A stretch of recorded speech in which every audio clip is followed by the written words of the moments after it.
cuckold, or threesome, or maybe stepmom, or incest. Oh, I was just researching Arthurian chivalry. Trust me on this one. Cheers.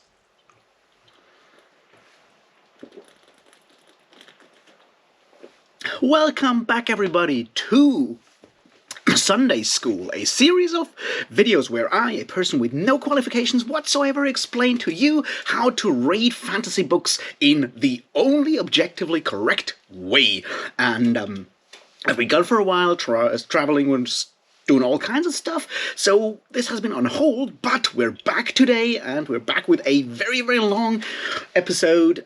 A school trip of Sunday School, so to speak. It will be a trip through time and space to the wonderful kingdom of Logres, which does not exist, or maybe did, and we'll talk about all things King Arthur, from the past all the way to today. And before we move on, here's a few safety tips. First of all, please follow me, don't stray too much, and if you see a sword stuck in a stone, don't touch it. There's only two people who can touch these kind of swords. One of them is the best knight of the world, and if you're sure that you are that best knight of the world, then go ahead. If you're not, and you try to take the sword, it will hurt you very painfully.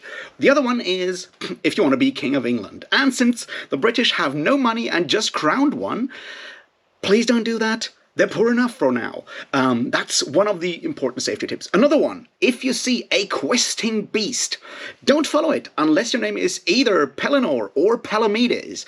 Those two have actually bought the hunting license for questing beasts. They are an endangered species. Please don't do that. It's illegal unless you're Pellinor or Palamedes. What else? Don't drink from grails unless you're really sure that you're a virgin. Otherwise, you're gonna die.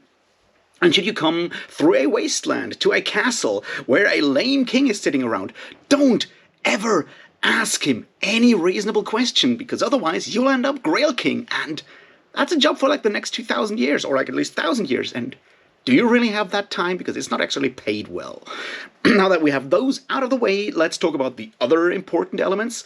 This will be a discussion of Arthurian literature, all the way from the sources, through its history or tradition, all the way to the 19th century, and then we'll look at a bunch of contemporary Arthurian reworkings, retellings, and so forth, individually.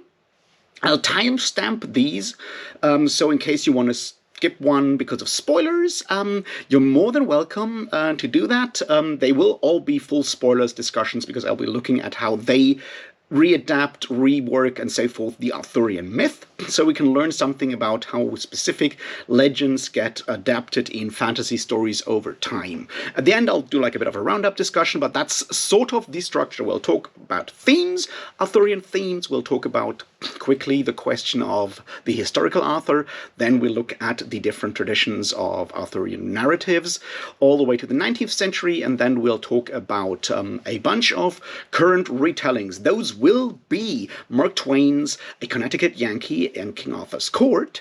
There will be T.H. White's The Once and Future King. It will be Marion Zimmer Bradley's The Mists of Avalon. It will be Nicola Griffith's Spear. It will be Bernard Cornwell's Warlord Chronicle, and it will be Lavie Tidhar's By Force Alone. So that's roughly the program, only that I just mixed up Spear and the Warlord Chronicles. It will be first the Warlord Chronicles and then Spear. Anyway, that's the rough structure, and I guess we'll just start with themes and stuff. All right, let's start. King Arthur is a very fascinating character in that almost anyone who has ever had contact with Western American, Anglo-American media has heard of King Arthur and has probably an image of King Arthur. I guess if I tell you King Arthur, you'll have ideas in your head. Probably you'll think about a sword drawn from a stone. Maybe you'll think about the Grail. Possibly you'll think about the love triangle with Lancelot and Guinevere and Arthur. Maybe you'll think about the end of Arthur killing Mordred, his son. And Mordred killing Arthur, and Arthur being dragged away to Avalon, wherever that may be. Maybe you'll think about the Round Table. Maybe you'll think about Morgan Le Fay, whoever she may be. Maybe you'll think about, these kind of stories. Probably you have heard about Merlin and think of like a pseudo Gandalf-style wizard with long white hair and a long white beard, giving prophecies or being locked up in a cave. As I said, there's a lot of ideas floating around the term King Arthur or the Arthurian, and we all have ideas of that. So before we move further on, I wanted to start ordering what I call the Arthurian Extended Universe. And there's a metaphor coming that I'm very proud of, but you can laugh at me for that metaphor.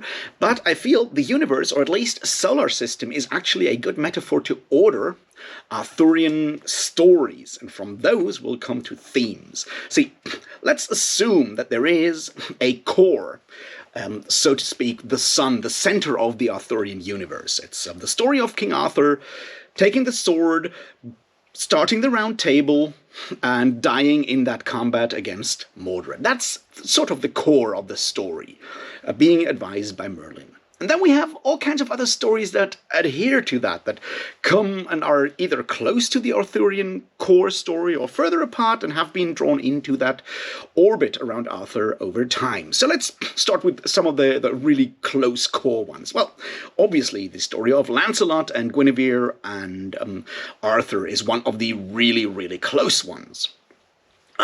So that's a story that we all remember, and it is fairly close to the center. The story of the Grail Quest is another one that is relatively well linked to Arthur, and we kind of know that, half of the Round Table goes hunting the Grail, and only a few find it. So that's another relatively close inner orbit, so to speak, let's call them inner orbit planets, and then maybe we'll come to what you might call the asteroid belt of Arthurian tales. Those would be stories that show up again and again. They're shorter stories that are, individual adventures of knights of the Round Table, or knights of Arthur's court that have individual adventures. One of those would probably be the story of Sir Gawain and the Green Knight. That was recently turned into a movie that I haven't seen. Another one might be the story of Sir Beaumains or Gareth of Orkney, which is another one of these stories of a knight coming to King Arthur's court and then, moving away, going on a quest, and then sometimes showing up at King Arthur's court, but that's sort of one of those. Another one would be the story of Sir La Cote Maltail, which is a similar story of someone showing up at King Arthur's court and having adventures and so forth. And there's quite a few of these stories that have been added over time, Arthurian romances in that regard.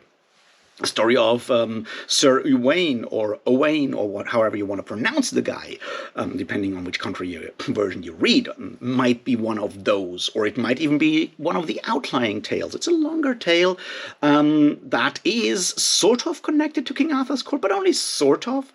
Another one of that sort might be the story of Sir Percival and the Fisher King, or Peredur in the Welsh version. Another one that's even further out there is probably the story of Sir Tristan and La Belle Isoud, or in the German version, Tristan und Isolde, which is another one of these stories that have sort of been attached to the Arthurian legends, but are actually their own story. But at some point during the tradition, Tristan also shows up at Arthur's court. And through that, we can see how, over time, because that core narrative of King Arthur establishing a golden age and attracting everyone who's into chivalry, attracting all of these people to his court, how that proved to be a very powerful kernel or core for writers of knightly stories all over Europe to add their own stories and just find that connection where those guys were also showed up at Arthur's court once, and connect them to that larger, larger, I don't want to call it myth, but that larger Arthurian cycle of stories, so to speak, to get some of that Arthurian clout, so to speak, in modern tongues. And that is exactly how the Arthurian myth happened. Now, the interesting bit is that over time, these stories shifted in their orbits. For example, the Sir Lancelot story did start out later and it has now become a core narrative, whereas some others, like the Grail, maybe have lost luster and have become pushed aside, or almost their own story, and we sometimes forget that Percival is also connected to King Arthur. Some of the stories that I said like are lying in the asteroid belt have completely lost, recognition in a large part of, the casual Arthurian connoisseur. I'm not sure how many of you have heard of the story of Beaumains or La Cote Maltaise. I assume it's not that many because, those are the deep cuts, so to speak. But maybe they were like way more important back in the day or in a specific region where someone actually wrote that story. And it's one of these things that we will discuss very soon when we talk about the tradition, the Arthurian tradition, and how they all intersect and interweave over the times, and which ones rise in popularity and which ones fall in popularity. That's something I will look at later. But before we can do that, I think it's important to look at some of the key themes that we associate with Arthur. Not the tales, but the themes or conflicts or ideas. So depending on which Arthurian tales you've heard, there are a few conflicts or ideas or themes that come up again and again. One of them is obviously love and purity or faithfulness, as on the one hand embodied by the story of King Arthur, Sir Lancelot and Guinevere, and that love triangle that gets resolved in all kinds of ways depending on which story you listen to. And it's definitely one that has become more and more powerful or more popular over time, and is very popular at the moment, whereas other concepts have, vanished a bit more into the past when it comes to, the idea of chivalry or proper chivalrous behavior. There's a lot about chivalry and the proper behavior and rules of courtly behavior and courtly love that have lost their luster and shine over the centuries, because we don't really think in those categories anymore. Chivalry of the 12th century or the 13th century is very different from what you might call chivalrous today. So that part has somewhat lost in popularity. Another one that has come up far more now in the modern retellings than it was to be found in original sources is the fight between pagans and Christianity. It's something that you find in a lot of retellings, but it's not necessarily something you find in a lot of sources of Arthurian texts that we have, because all of those were written after the country was fully Christianized, or almost fully Christianized. So there's that part of, how Arthur is either on the side of the pagans fighting against the evil Christianity, or on the side of the Christians fighting against the evil pagans, depending on where you are. But that conflict between the conquest of Christianity over a supposedly better, older religion is definitely a concept that shows up sometimes in Arthurian sources and definitely in a lot of Arthurian retellings. So I think that one is definitely another core story that we find. Then, of course, there is the one thing that all Arthurian retellings have to grapple with. That is the question of the birth and death of a golden age. Because if we look at the core of Arthurian storytelling, it is that Arthur establishes the Round Table and a golden age of chivalry in Britain. But from all our sources, we know that when they started writing about Britain, Britain was pretty much a shithole. So it's always the question of how does such a glorious time end? That ending is always built into the Arthurian story because of its transmission and it's the time of its writing. So there's always that warning of what not to do in order to keep whatever we have right now and avoid falling again. Then there's obviously the question of magic, or the connection of the king to the land, and using magical powers and the responsibilities of a ruler. Those are another part of Arthurian legendary. And I think these are some of, if not all of, the core elements or core themes of Arthurian story. There's more in there, and we'll come to some of the lesser aspects when we go through the traditions, because obviously some topics become of more relevance depending on when you talk about King Arthur, and that is part of what I try to explain to you over these I don't know how many hours of talking about Arthur, is how the power of Arthurian legend lies in its adaptability to whatever concerns us at one specific moment. So please look out for these different themes. I'll recall them again and again when we talk about the Arthurian tradition. And before we move to that longer part, I think it's time for us to talk about the historical Arthur. To make it short, he doesn't exist. All right, so let me qualify that. There are a few historical sources of King Arthur. There are very, very few.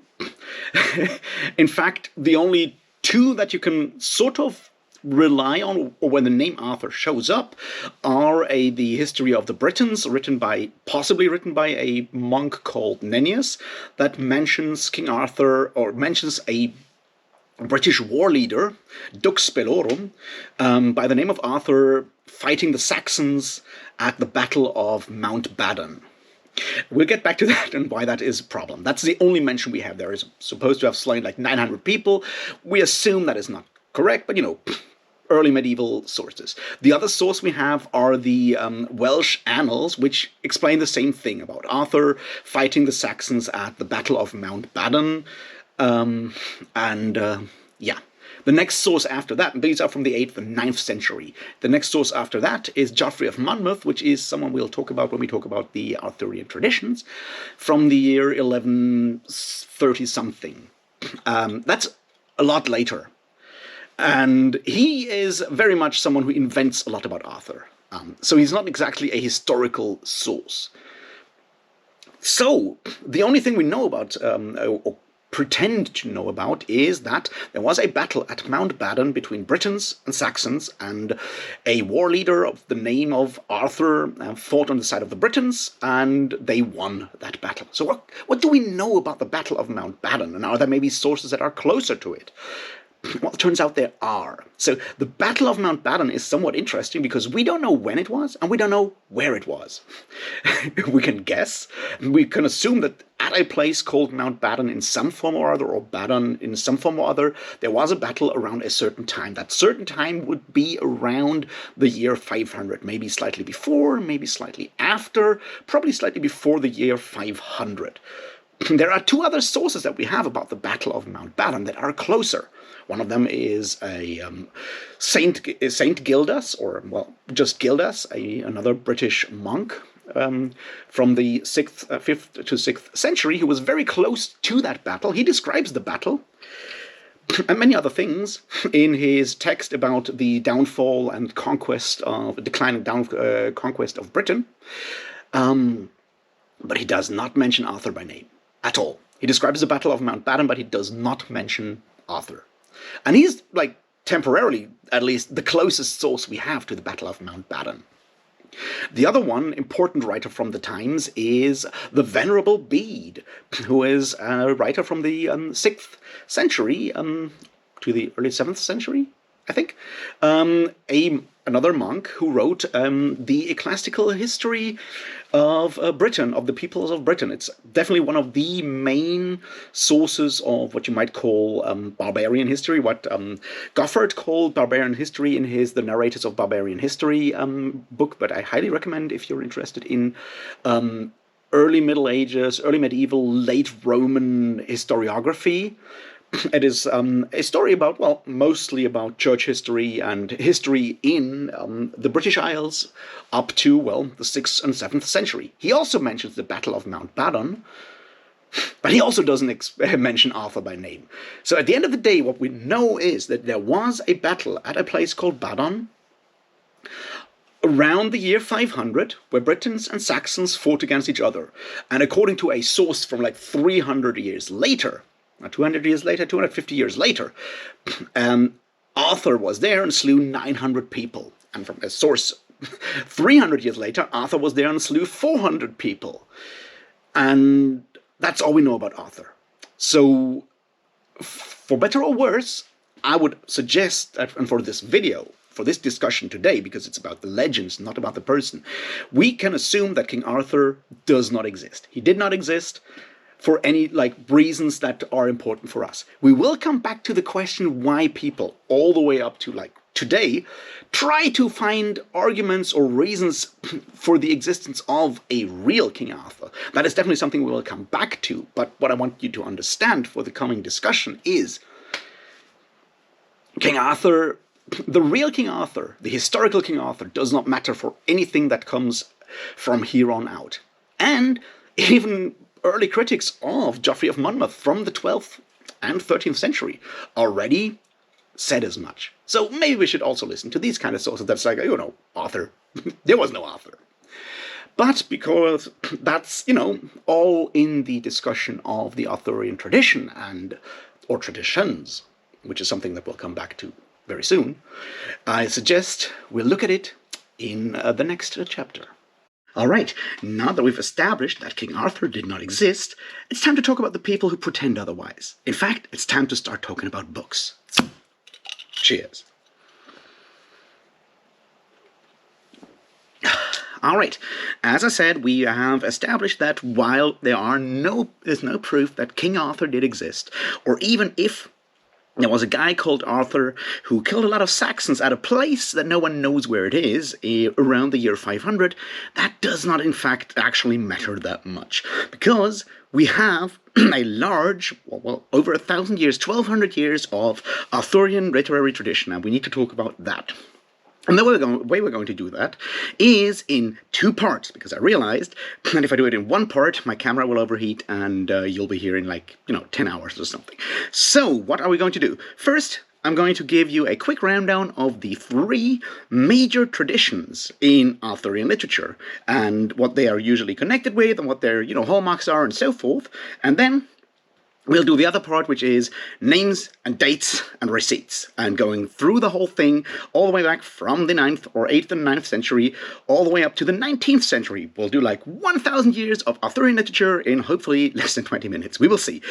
But that's in the future. For now, I want you all to follow me and talk about the three major traditions in Arthurian literature. So, what are those three traditions? They are the Chronicle tradition, the Romance tradition, and the Folklore tradition.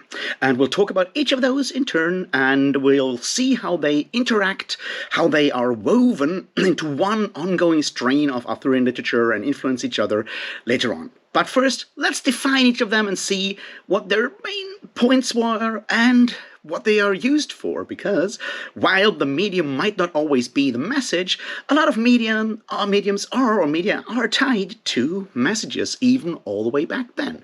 And that's what we're going to look for. And the first one that we need to talk about is the Chronicle tradition. Now, what's a chronicle, you ask me? Well, it's basically a list of things that happen. It's a history, or what we might call historiography. And there's a lot of historiography happening all over the place, and it has been used forever, or at least ever since, guys like Herodotus walked all over the world and talked about ants that dig up huge nuggets of gold all the way over in India, and, those birds that burst into flame and things like that. My point is, go read Herodotus, it's fun. Or maybe not. But the Chronicle of the more early medieval tradition is what we need to start looking at. And a lot of what you might call barbarian history is like that. Walter Goffard has written a wonderful book about that, The Narrators of Barbarian History, and we'll come back to that structure in a second here.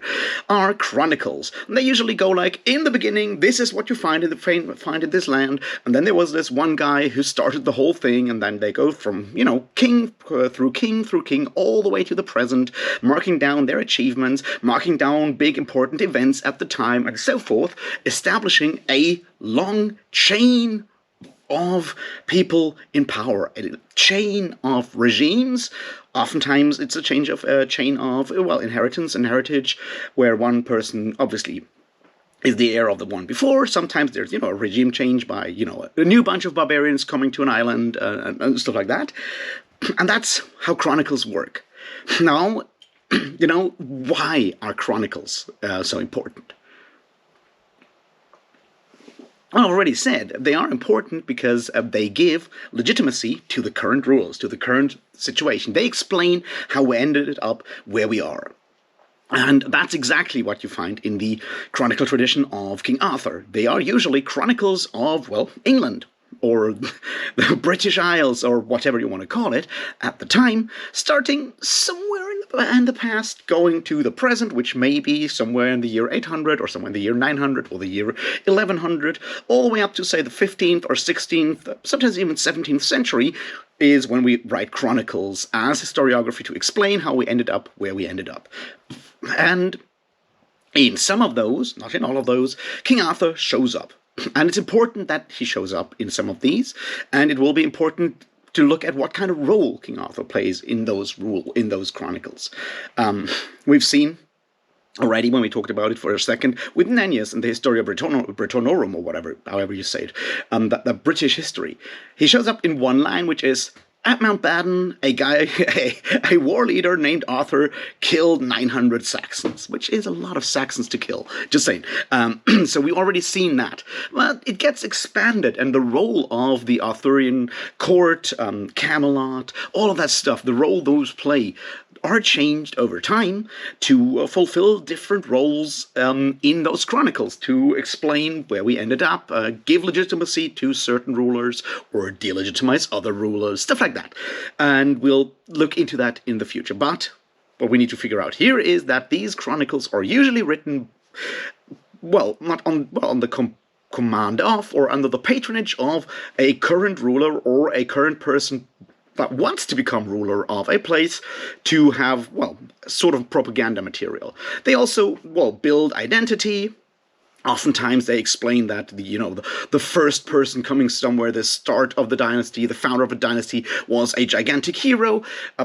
We're very, very happy with former heroes of Troy, who ended up basically starting all the kingdoms in Europe, if you listen to different chronicles all over the place. But, except, obviously, the Franks, they were founded by a, family that has sea monsters as their parents, which is also pretty cool. But beyond that, it's usually, your Aeneas starting Rome, and your, Brutus starting in the English dynasty, and so forth. It's a very popular thing. Makes you want to wish that the Greeks were more thorough back there in Troy. Anyway, so that's one tradition. It builds a sort of national identity by presenting this unbroken chain of events and chain of characters, all the way from the murky, mythic past to the present, telling us why we are where we are, who we are, and why things are the way they are at the moment. And that's one tradition. A political one. It's political propaganda that builds identity in a lot of ways, and is used for that. And it builds legitimacy. All right, that's our first tradition. Now let's move on to the Romance tradition. Nowadays, the term romance is, of course, used for all kinds of books.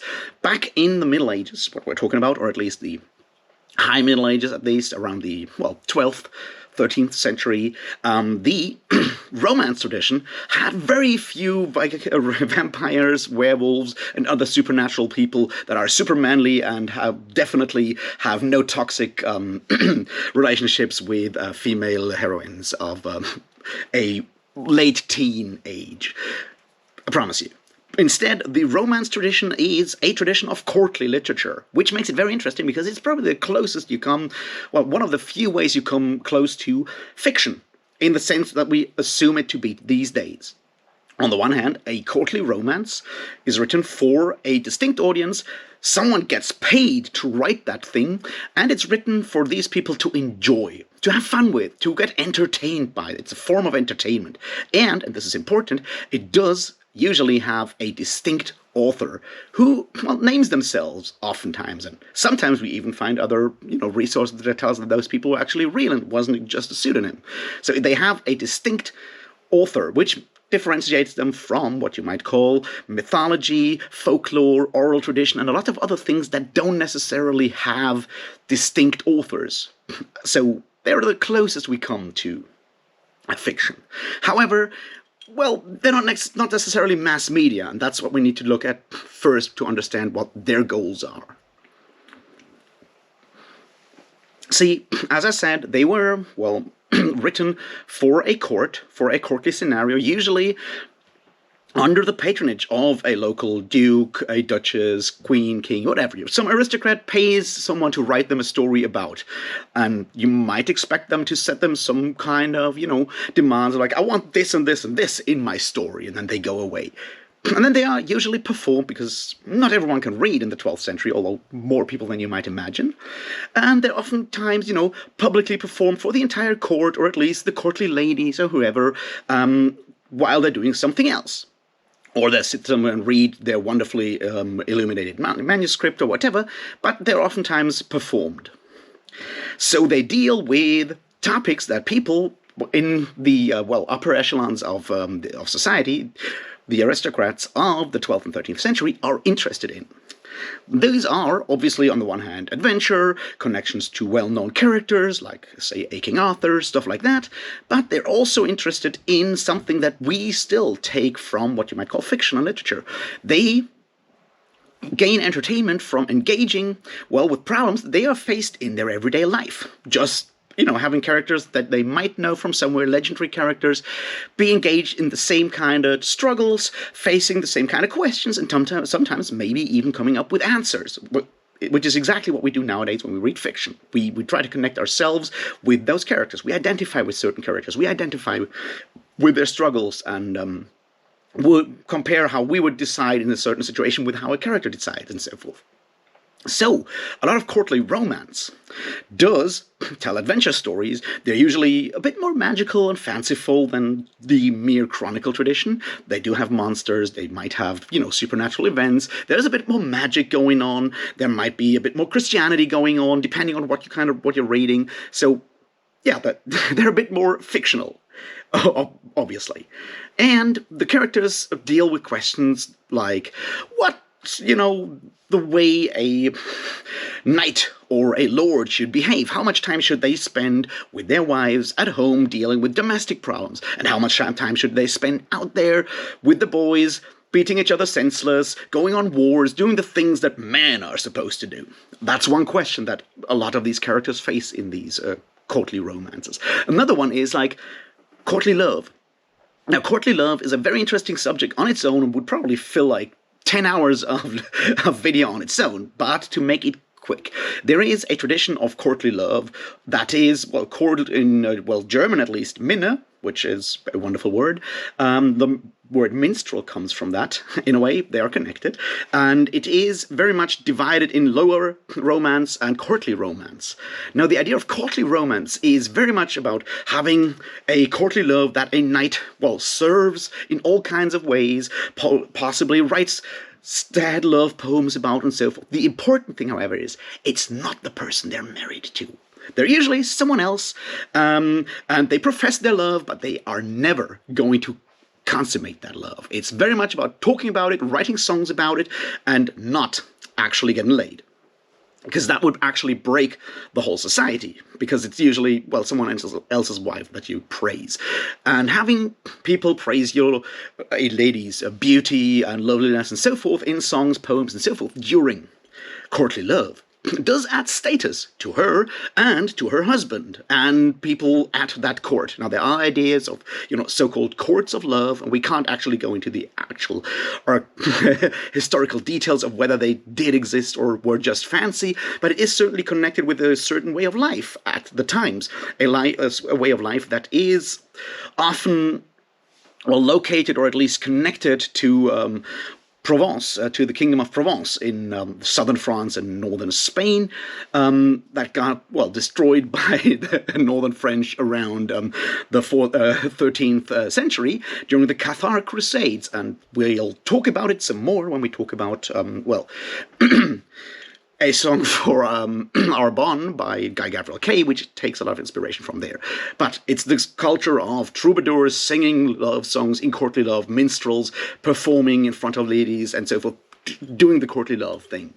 So you might as well remember it for later on. But there's obviously other questions like how to, well, straighten up new religiosity, Christianity, being good Christians with being, well, good people running a kingdom, which may or may not come into conflict, and with lay piety becoming a big thing in the late 11th and 12th century through, well, Gregorian reforms and other elements of that, the question of how pious is still okay for someone who has a responsibility, a worldly responsibility towards, well, the people under their rule, for example, and how much they can, square that with their piety. That's another question that gets discussed in fiction. Well, we have like an entire Grail cycle about that kind of question, and we'll come back to that later on.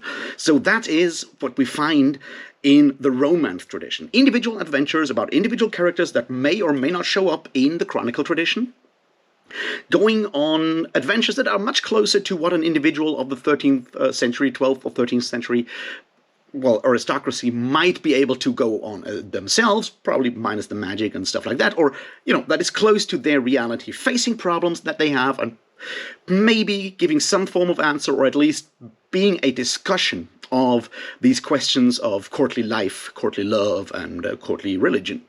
And we'll see a lot of these. Now, once again, as I said, these are fiction, and they are much closer in the way we interact with fiction nowadays, because that's exactly what we do when we read books as well, right? We compare ourselves to them, find meaning through that, and maybe these texts help us to work through all these dilemata of being, well, human.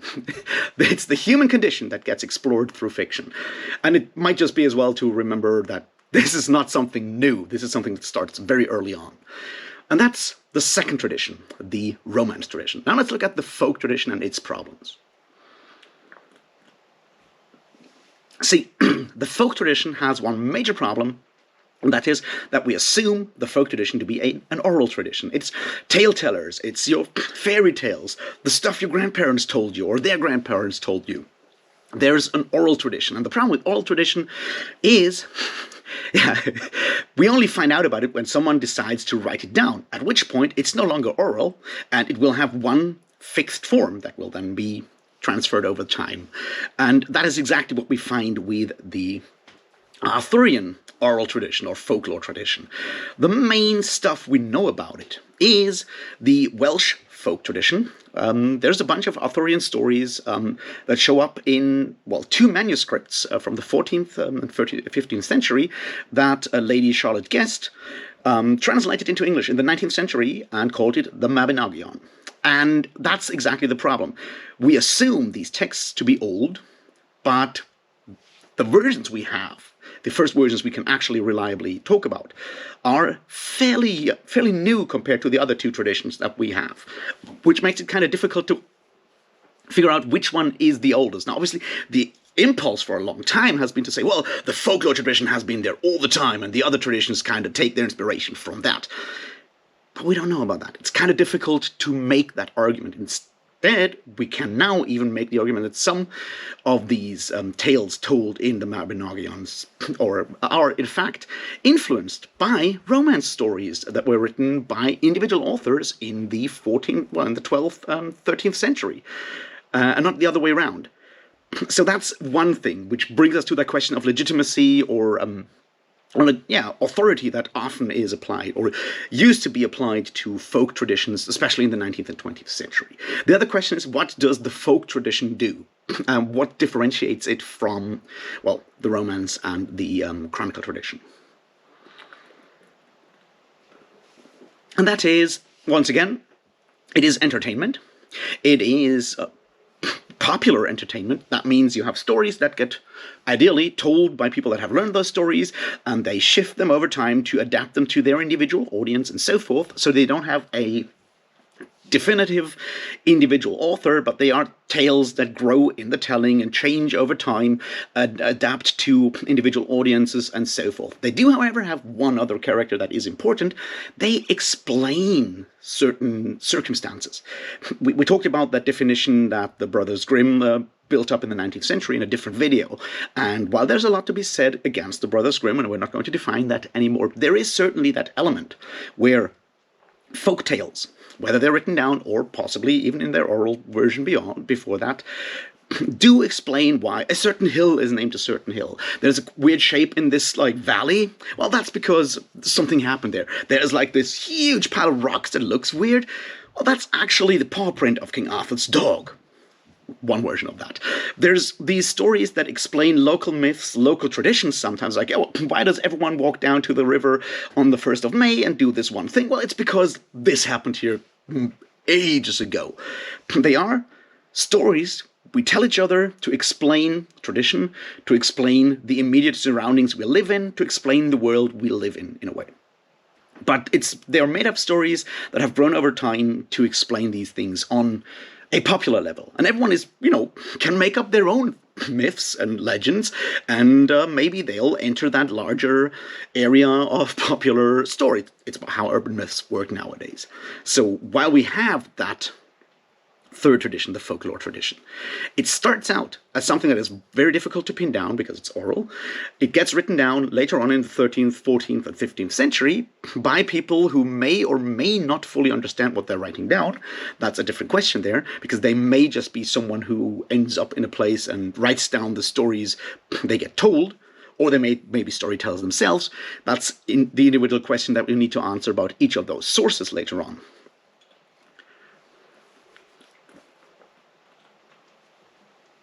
And, well, they explain individual things around the world. However, there's one additional thing that I need to explain here already, and we'll come back to that later on. In a time where certain regional groups were finding or reconstructing their own identities, and that is a time from the 18th and 19th century mostly, when the Romantic movement starts, and a lot of these Romantic movements had a national or nationalistic component.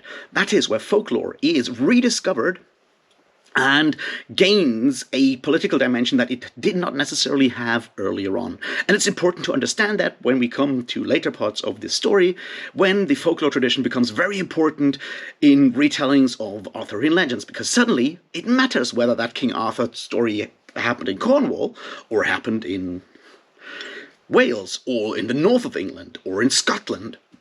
Suddenly that has an immediate political importance and effect. So up to a point, the chronicle tradition that we spoke of at the beginning of this short segment does lose its function to legitimize a certain situation or political situation to the folklore tradition, which is used to legitimize certain nationalist or regionalist independence movements, and used to construct at that point certain regional identities in a way. And suddenly the folklore tradition becomes way more political than the chronicle tradition. So it's important to keep that in mind, especially when we talk about folklore, folk tales and stuff like that. Nowadays, there's always that idea behind it that they build a national character. And there's always that idea that they are older than other traditions and thus more valuable. And it pays to be aware of the fact that A, we don't know how old they really are, because that's the problem. The only versions we have are written down versions, often by people who did not fully understand what they were writing down, and may already have had political reasons to write down these tales. And these tales then get adapted and massively changed by people in the 19th century who want to build up their own national identity. So there's layers and layers of propaganda hidden in the assumption that the folklore tradition is older and gives us a truer version of certain aspects of the Arthurian tale. And most of these layers can be proven to be at least doubtful. So these are the three major traditions of Arthurian storytelling. and literature. Now, the important thing to understand is that the question of prose versus poetry versus, rhyming and so forth does not come into that. There are chronicles that are written in prose, there are chronicles that are written in verse. There are romances that are written in prose, and there are romances that are written in verse. And there's folk tales that are written in verse, or written down in verse, and there's folk tales that are written down in prose. And we'll encounter some of each along the way. So, now that we've actually laid that part down, what I want you to take away from this is that there are different traditions, and depending on which tradition we're talking about, which form we're talking about, there are certain elements of the content that are tied to that. No book ever is just entertainment. It always does also have other functions, and they are oftentimes very deliberate, and it's important to be aware of that. And that goes beyond just Arthurian stories. Now that we've established all of that, what we're going to look at is how these three traditions are basically plaited together like an ongoing rope or an ongoing line of stories from the 8th or 9th century all the way to the 19th century, where they may or may not become untangled into a full net of individual stories that interact with each other in all kinds of other ways. But that timeline is something we'll face in the next part of our trip through the ages of Arthurian storytelling, and I really hope you'll join me for that one too. Now that we've looked at the different traditions of Arthurian storytelling, it is time to go on a long march. The long march of history from the 8th to the 19th century to see what history did to poor Arthur and his gang. So we'd better grab some refreshments and get going, right? Cheers.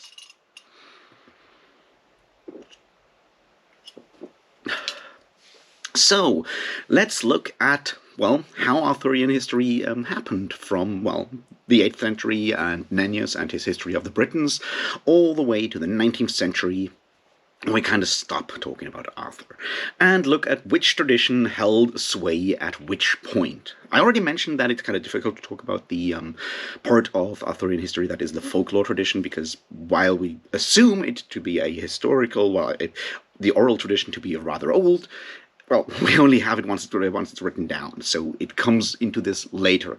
I will, however, mention that, yes, there are some mentions of Arthur in stuff that flies around the 8th and 9th century that is difficult to date or give any historical meaning. There is one tale in the Mabinogion, or the collection that Charlotte Guest called the Mabinogion, that is probably rather old. And that's the story of Cilach ac Olwen, or however you pronounce that in 10th century Welsh, which I do not speak, but should you, please let me know how to actually pronounce the story, the title. It is a story that does feature Arthur on the side. It does feature a lot of other things as well, and it is a story about young Cilach, who has been cursed by his mother to either marry Olwen or no woman whatsoever. So he tries to marry Olwen. Now, Olwen is not exactly easy to woo and to marry, because she's the daughter of a very dangerous giant, and said giant goes like, if you want to get my daughter, you need to do all of these things for the marriage. He gives like a long ass list of all kinds of things that he needs to procure. There's cauldrons in there's a comb, there's all kinds of bristles of a board, there's a lot of stuff. And Cilach's like, alright, I'll do it, because I'm buddies with King Arthur. Actually related to King Arthur. So he walks up to King Arthur's court. We have some elements. Sir Kay, steward and so forth, is already in this one, and is already something of a dickhead, like he's always portrayed in later stories as well, in almost all stories as well. And Cilach goes like, hey, I need some help. And Arthur sends a bunch of his knights, and in some of the adventures he takes part himself. And a lot of these Arthurian elements kind of show up in that long story that is mostly about other people than Arthur, going on adventures to find cauldrons, hunt down boars, do all kinds of other stuff on the way.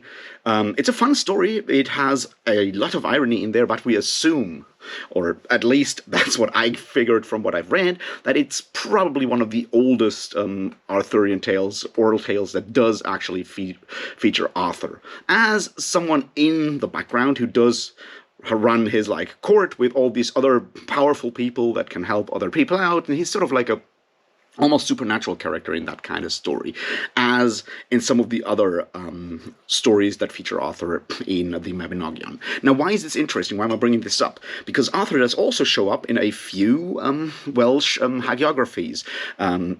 Those of you who don't know what a hagiography is, it's a biography of a saint. So it's a church kind of biography that usually written afterwards, a saint's life that does sort of claim, all kinds of miracles that a saint did during their lifetime in order to, promote their reputation and so forth later on. It's what you do with saints. It's marketing for saints. And there's a few of them that do encounter Arthur in their lives. Usually Arthur is trying to do something really dumb, and then the saint comes along and converts Arthur or makes Arthur, kneel and confess his sins or whatever, and with the saint's help, the thing is accomplished that Arthur wanted to accomplish. In that one, too, Arthur is more almost like a nature spirit, something a bit larger than life, not a man, but a stand-in for some demigod, superhero kind of character. Now, those are obviously very difficult to date and have no goal to be realistic or refer to actual dates or anything of the sorts in the way that you might find in the Welsh annals, the Annales Cambrae, or even in Nennius' History of the Britons, right? These are not that kind of story. Arthur is a stand-in for the more pagan elements or the wildness that gets tamed by saints, because, those kind of saints that you write about in the 9th, 10th century, they're usually models of meekness and niceness and taming in a way the spirit of these barbarians, and Arthur is something of a stand-in for those.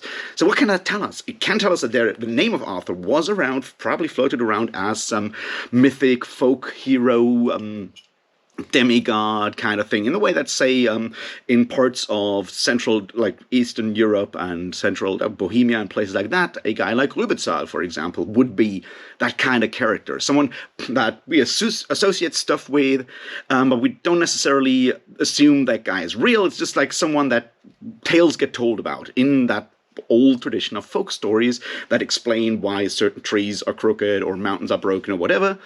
That's the kind of thing that we can hopefully guess that Arthur was associated with. And that does, of course, lead to the part of the chronicle tradition, which is where we actually have, dates and written records, so to speak, that can tell us at a relatively exact point in time the name of Arthur is mentioned, right? And those are, as I said, Nennius with the History of the Britons from the 8th century, then the Annales Cambrae from the 9th century, and finally, Geoffrey of Monmouth. Always keep forgetting the names. Anyway, so what do we see here? Well, we see these two chronicles that just show events, like one year by year, note down battles and people who are taking place in battles. And they mention, Arthur in the Battle of Mountbatten, both of these texts, and then the Annales also mention Arthur dying at the Battle of Camlan, which, as we already know, maybe did happen, but no one knows where. And it also says that a certain Mordred, or Medrod, did also die in that Battle of Camlan. But famously, as I mentioned before, no one knows whether they fought on the same side or on opposite sides. It's not mentioned in the text. That whole construct of them fighting against each other is added later. And that is when we start talking about Monmouth. Now, Geoffrey of Monmouth, in the 12th century, is writing a bunch of stories, and he's really the guy who makes Arthur the kind of guy that he becomes over time.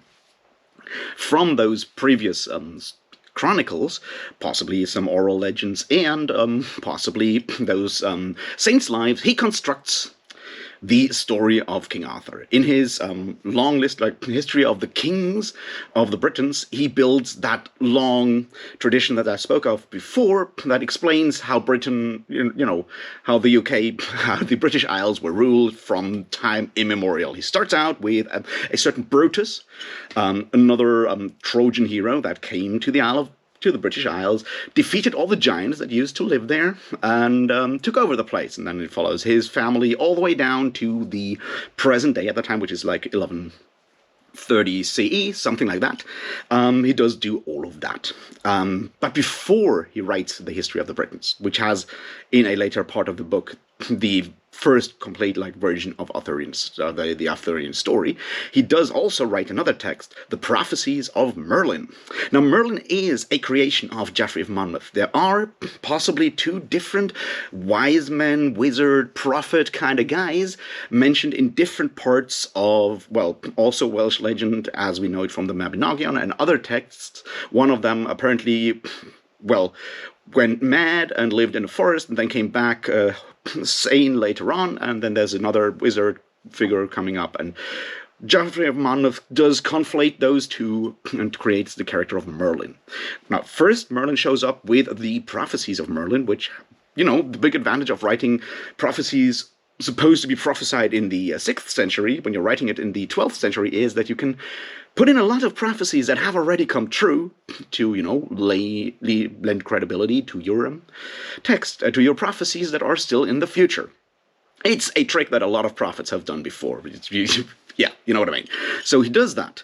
And then Merlin shows up with parts of the Prophecies of Merlin in the life of King Arthur as told in that long book, The History of the Kings of England. And Arthur is mentioned there as son of Uther Pendragon by Igraine, former wife of Cornwell.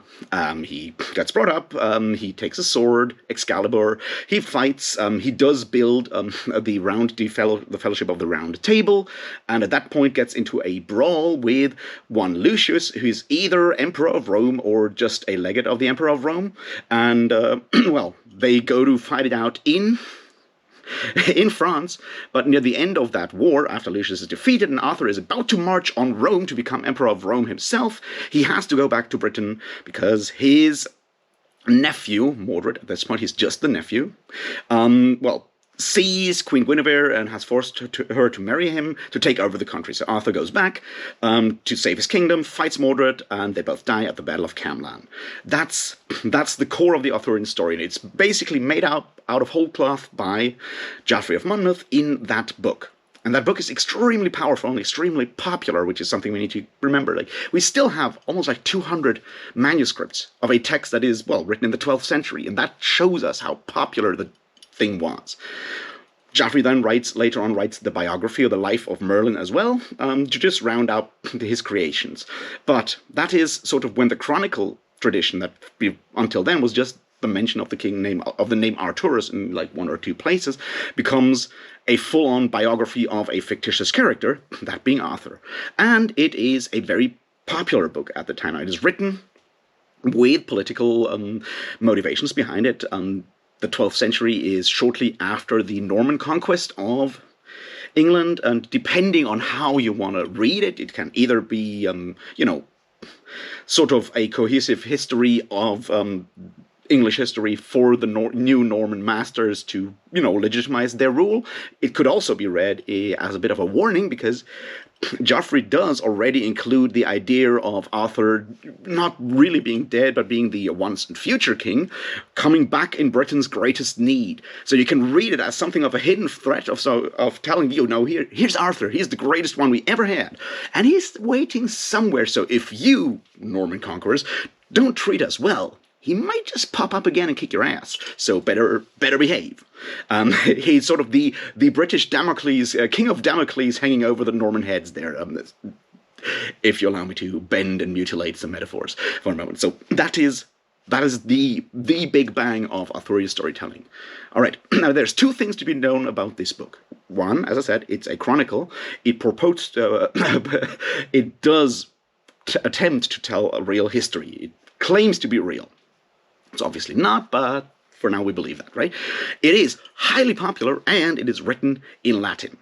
That means it's written for, people who can read Latin or use it. That is, nobility and possibly the church. However, it spreads fairly wide, including to the other side of the channel, to Brittany, parts which is also at the time ruled by, Britons. So what happens there is that people start actually turning these books, the history of the Kings of England by Geoffrey of Monmouth, into versions in languages that other people than Latin speakers can understand. Those being Norman French, and later on also English in whatever passes for English in the 12th and 13th century. Chaucer can tell you something about that. My point is, they make it even more popular. They kind of add and change bits and pieces. They leave out some of the stuff. They add other things over time, but that's what we call the brute tradition of Arthurian retellings. Brute, not because of, everything being nasty, shortish, and brute, but because of Brutus, that supposed family member of Aeneas's gang who, after, founding Rome, moved over to England to kill some giants, and so forth. That's one tradition, and it becomes even more popular with, being available in languages that people actually understand. And we can assume that from that tradition, apart from written translations of Monmouth and versions of that spend over the next couple of hundred years, pop up again and again, there's also, probably people taking these and telling them as stories in a oral storytelling tradition all over, Europe, in a way. That's the first part that we can see. Shortly after that, and with the rise of popularity of the story of King Arthur and the court of King Arthur, we come to the beginning of the Romance tradition. Near the end of the 12th century, so roughly 60 years, 70 years after the publication, so to speak, of the history of the kings of England, Chrétien de Troyes in France, possibly a cleric, starts writing romances. And he writes a bunch of romances that we have that are set, more or less at the court of King Arthur. They are usually stories that he, invents. And they usually don't feature King Arthur himself, but they feature characters that are supposed to hang out at King Arthur's court. The most famous one of these is obviously Lancelot, the Knight of the Carriage, or Le Chevalier de Charette, which is, a story of Sir Lancelot saving Queen Guinevere and then actually, was already in love with her, but then actually consummating that love by climbing through a tower window and having sex with her.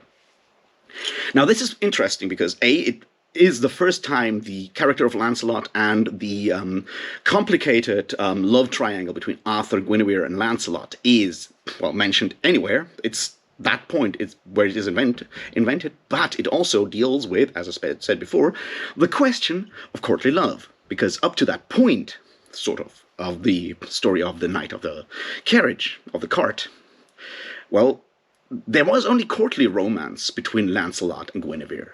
But he does actually consummate that, and by actually sleeping with Guinevere, which does cross that boundary. And the interesting part here is that, as far as we know, Chrétien de Troyes did not finish that story, but he had another character, another friend, colleague, finish that story, possibly because he felt uncomfortable with writing about actual adultery that does cross that boundary between courtly romance and courtly love and, adultery.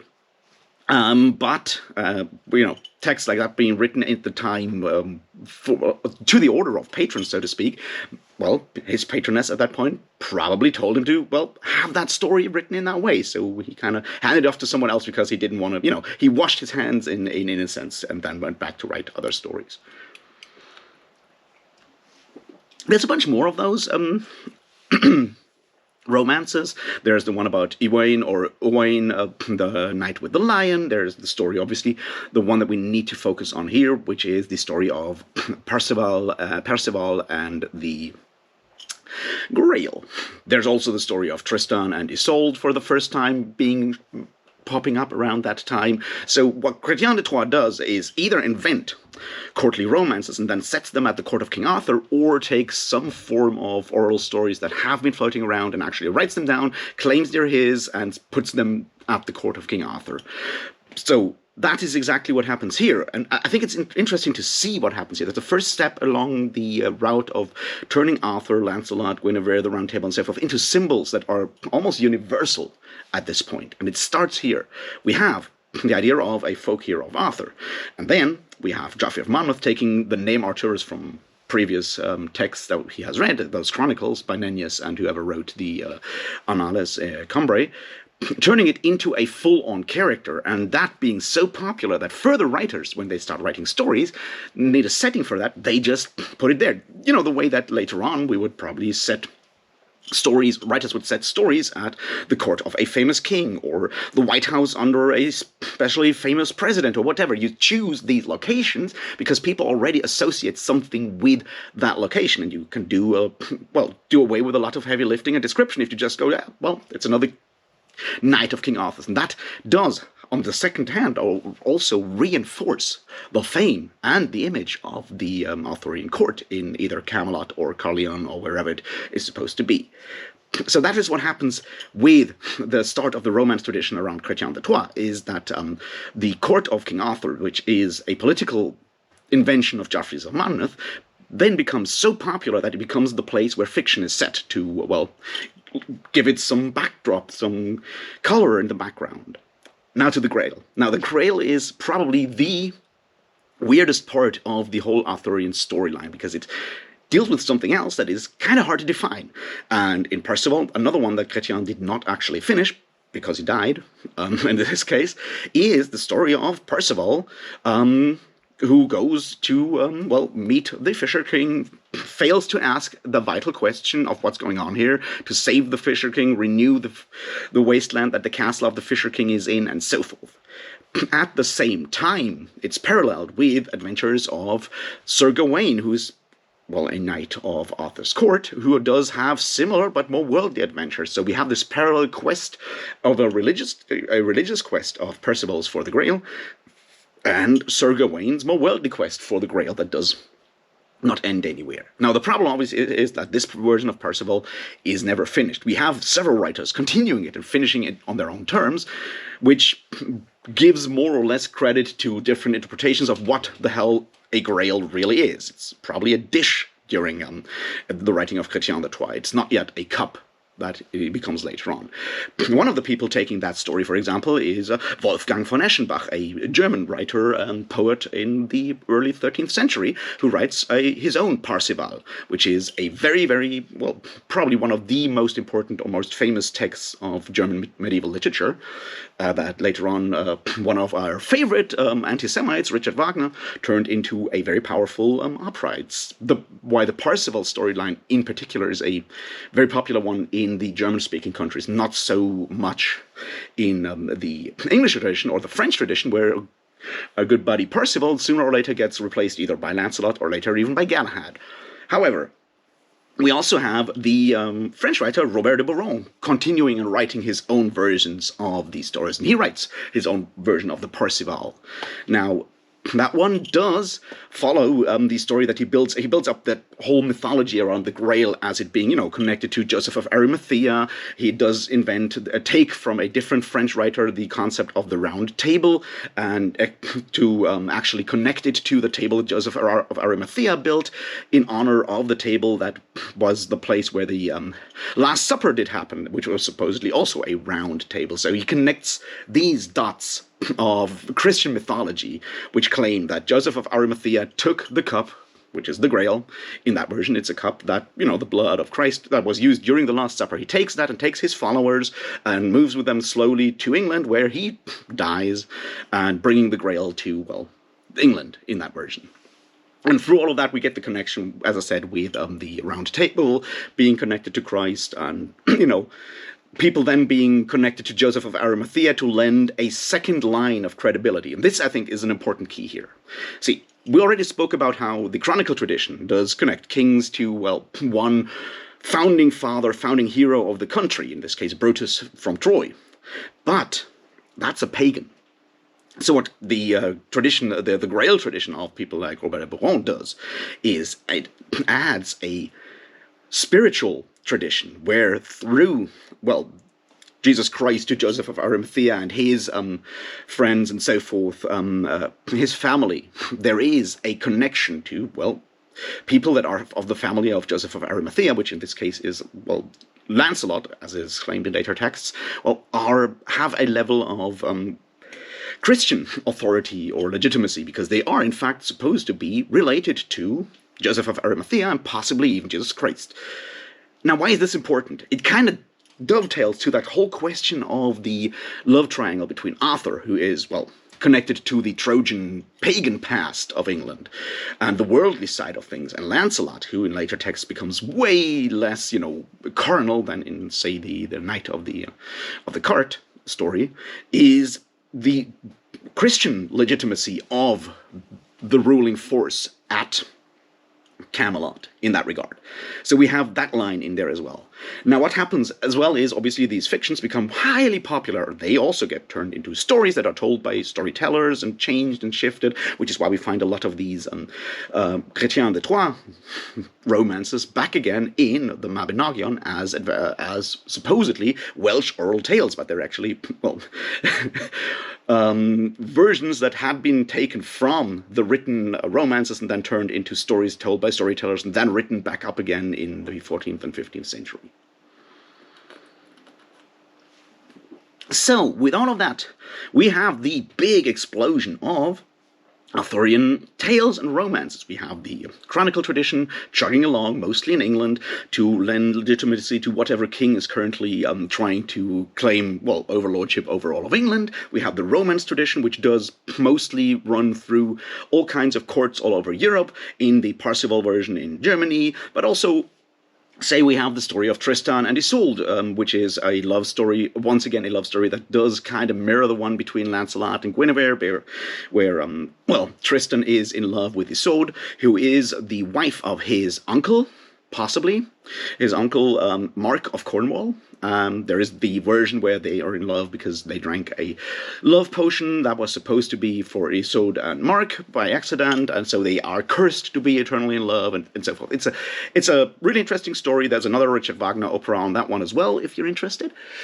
But that one in particular is very popular in other places, in mostly like, well, Southern Europe. They're very famously also popular in Italy, to the point where a certain Dante, when he writes his Divine Comedy, actually has people in hell and blames the fact that they are in hell for living an adulterous life because they got inspired by reading that damn story about Tristan and Isolde. So that is the next step where Arthurian literature and stories connected to the Arthurian literature become so popular all over Europe that they can be used as arguments in other literary and philosophical endeavors, as just mentioned by Dante in the early 14th century in his Divine Comedy.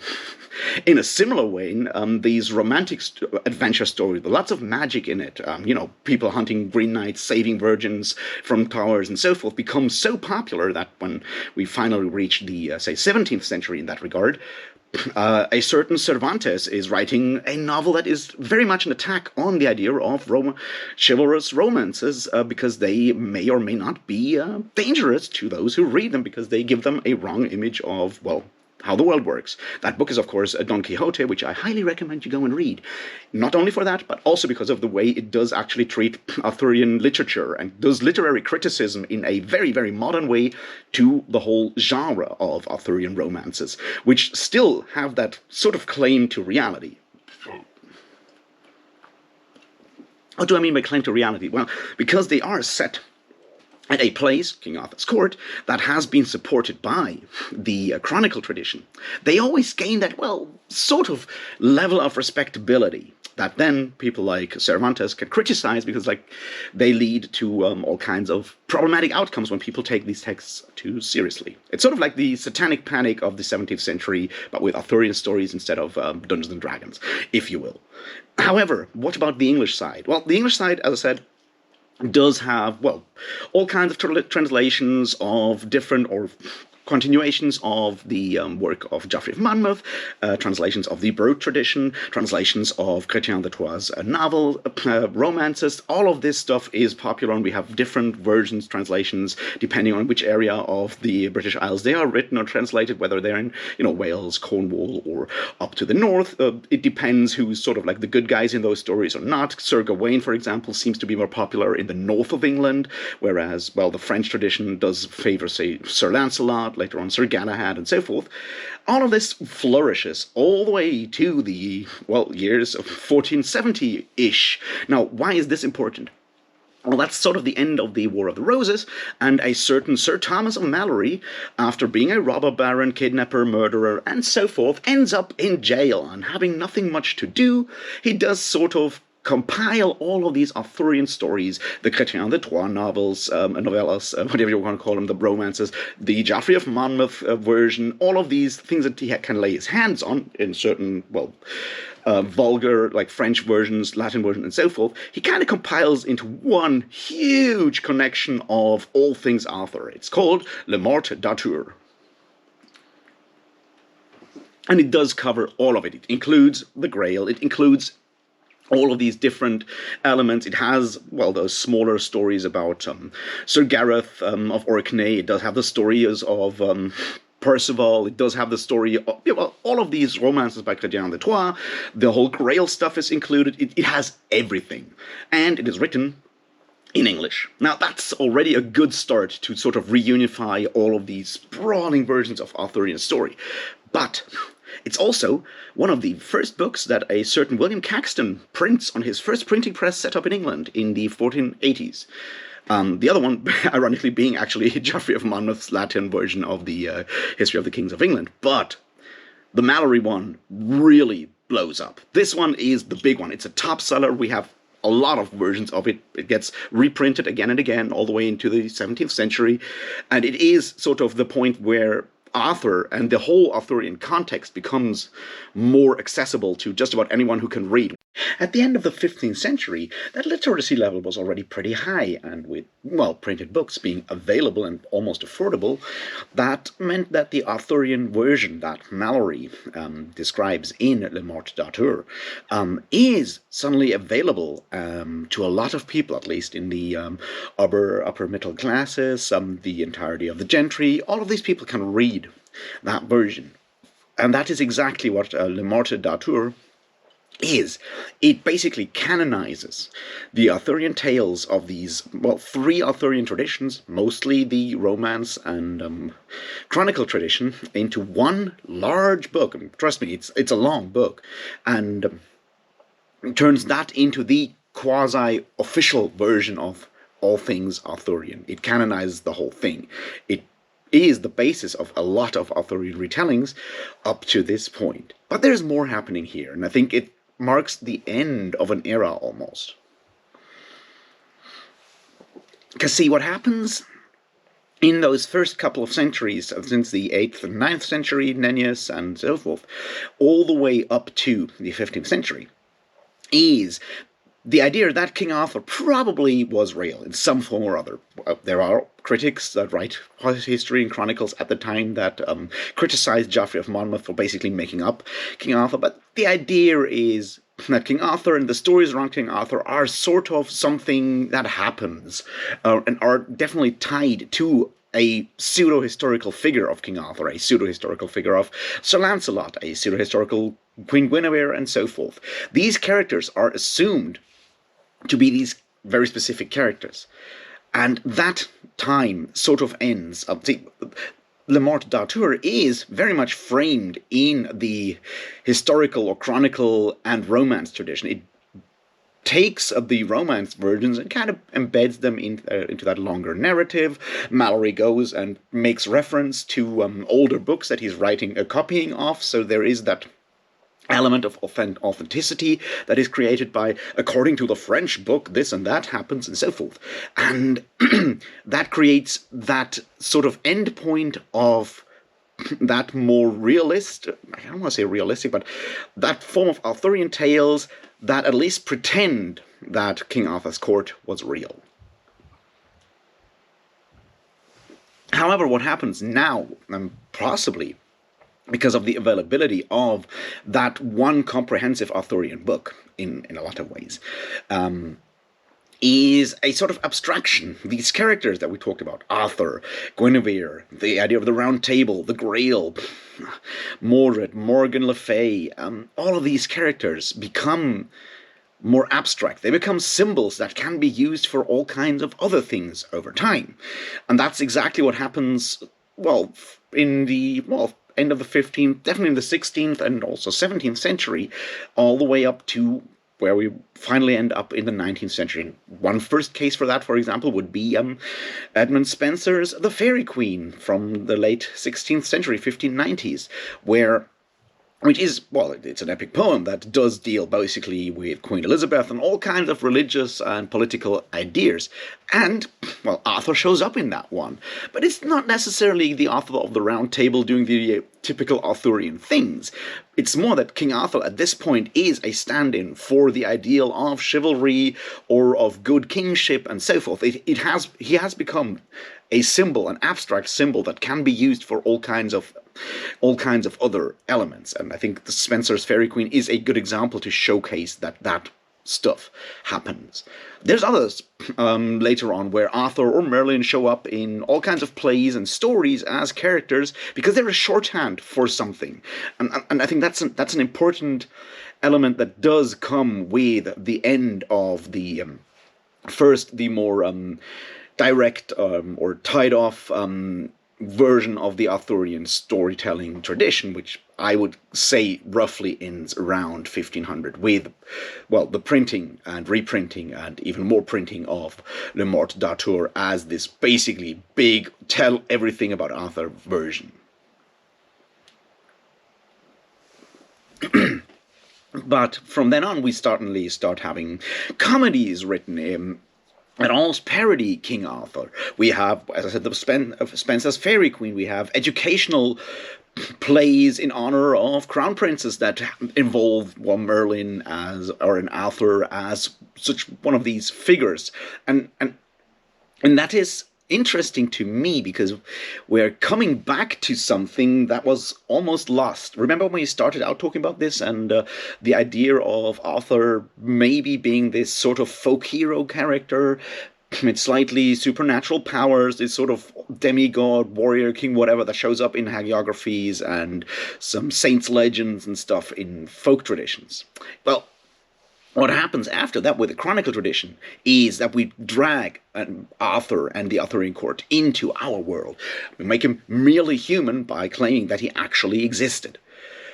And while the Romance tradition does not necessarily always claim that a real Arthur exists, it's still very much, well, it's basically fantasy. It's about actual human beings having adventures, concrete human beings having adventures. They may involve magic, but they're still concrete human beings. And once all of that is collected into one comprehensive, cohesive story, like Malory does, it then moves back towards the idea where these characters become more abstract, less concrete. It's no longer Arthur, the guy who maybe fought at Mountbatten, or Arthur, the guy that died at Camlan when fighting Mordred, or Arthur. It's no longer that. Suddenly it's Arthur, England's greatest king, and Lancelot, the best knight that ever lived, and Guinevere, the most beautiful queen that ever lived, and Merlin, the wisest counselor that ever lived. And they become archetypes. Again, in a way that some of them, well, Arthur perhaps, was an archetype before that concretization happened through literature. And I think that's the turning point that we're at roughly around the end of the 15th and the start of the 16th century. And that does come hand in hand with what some people call sort of like the Dark Ages of Arthurian literature, because there's not that many new Arthurian productions or serious Arthurian productions in the way that we had all these romances, all these different chronicle traditions, all of that happening in, well, mostly the 12th, 13th and 14th century with, retranslations of the Vulgate cycle, the post-Vulgate cycle, all of these things happening over these first, 400 years. Well, 300 and a bit years, basically. Now there's Spenser, there's a few plays here and there's some parodies, there probably are some folk songs, folk tales, ballads, and so forth that kind of take Arthur and the Arthurian stories back down to, spread it to new parts of society in England at this point by making them available or accessible to, other people. Remember when we talked about chronicle traditions being about legitimacy of ruling systems? Well, that kind of ends almost with the taking over of James Stewart of becoming king of all of England, not just of Scotland. See, here's the thing, right? Part of the discussion of the ending of the Arthurian story is the fight between Mordred and Arthur, and Mordred being Arthur's nephew. We'll keep aside the idea of him being Arthur's son, which is once again French propaganda, or at least something that was invented in one of the French romances. But beyond that, Mordred, as son of Queen Morgause and King Lot of Orkney, is Arthur's nephew, and as only survivor at that point of Arthur's nephews, is, well, Arthur's heir. So the idea that Mordred is possibly rebelling against Arthur because Arthur chose someone else to be his heir, remember he doesn't have a son, or at least no official recognized son, well, that makes Mordred's rebellion legitimate from a Scottish perspective. And once a Scottish king, in this case James, becomes both king of, well, all of Great Britain, that is, as possibly the last time Arthurian stories are used for legitimizing something, is used as sort of like that cycle coming back, and the Scottish tradition, the people that kind of feel they descend from the Orkney faction, from Lot and so forth, finally getting the thing that Mordred got denied by Arthur, and that is used by some commentators at the time. But after that, the chronicle tradition has lost its power to legitimize specific rulers, specific systems, and so forth. That part is no longer necessary. It's no longer interesting. More and more people go like, well, I guess Arthur didn't really exist. That the criticism of Arthurian history becomes more vocal in the 16th, 15th, and 16th century.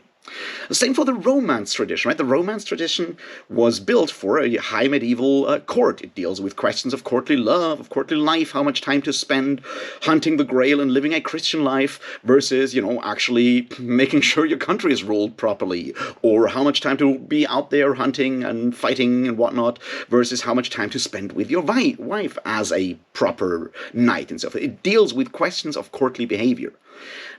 At the end of the 15th and during the 16th century, that is no longer the society has changed a lot. See, the end of the War of the Roses is when Thomas Malory writes his version of the book of the Le Morte d'Arthur, and questions of inheritance, questions of, adultery, inheritance, these kind of questions are very pronounced in Le Morte d'Arthur in a way that they weren't necessarily before, and that is because these questions have become more important in a 15th and 16th century society, and have been a very important aspect of, the War of the Roses and all the slaughter that came with that. So these are things that move over, and they're less spiritual or less courtly or geared towards just the absolute top of the tops, right?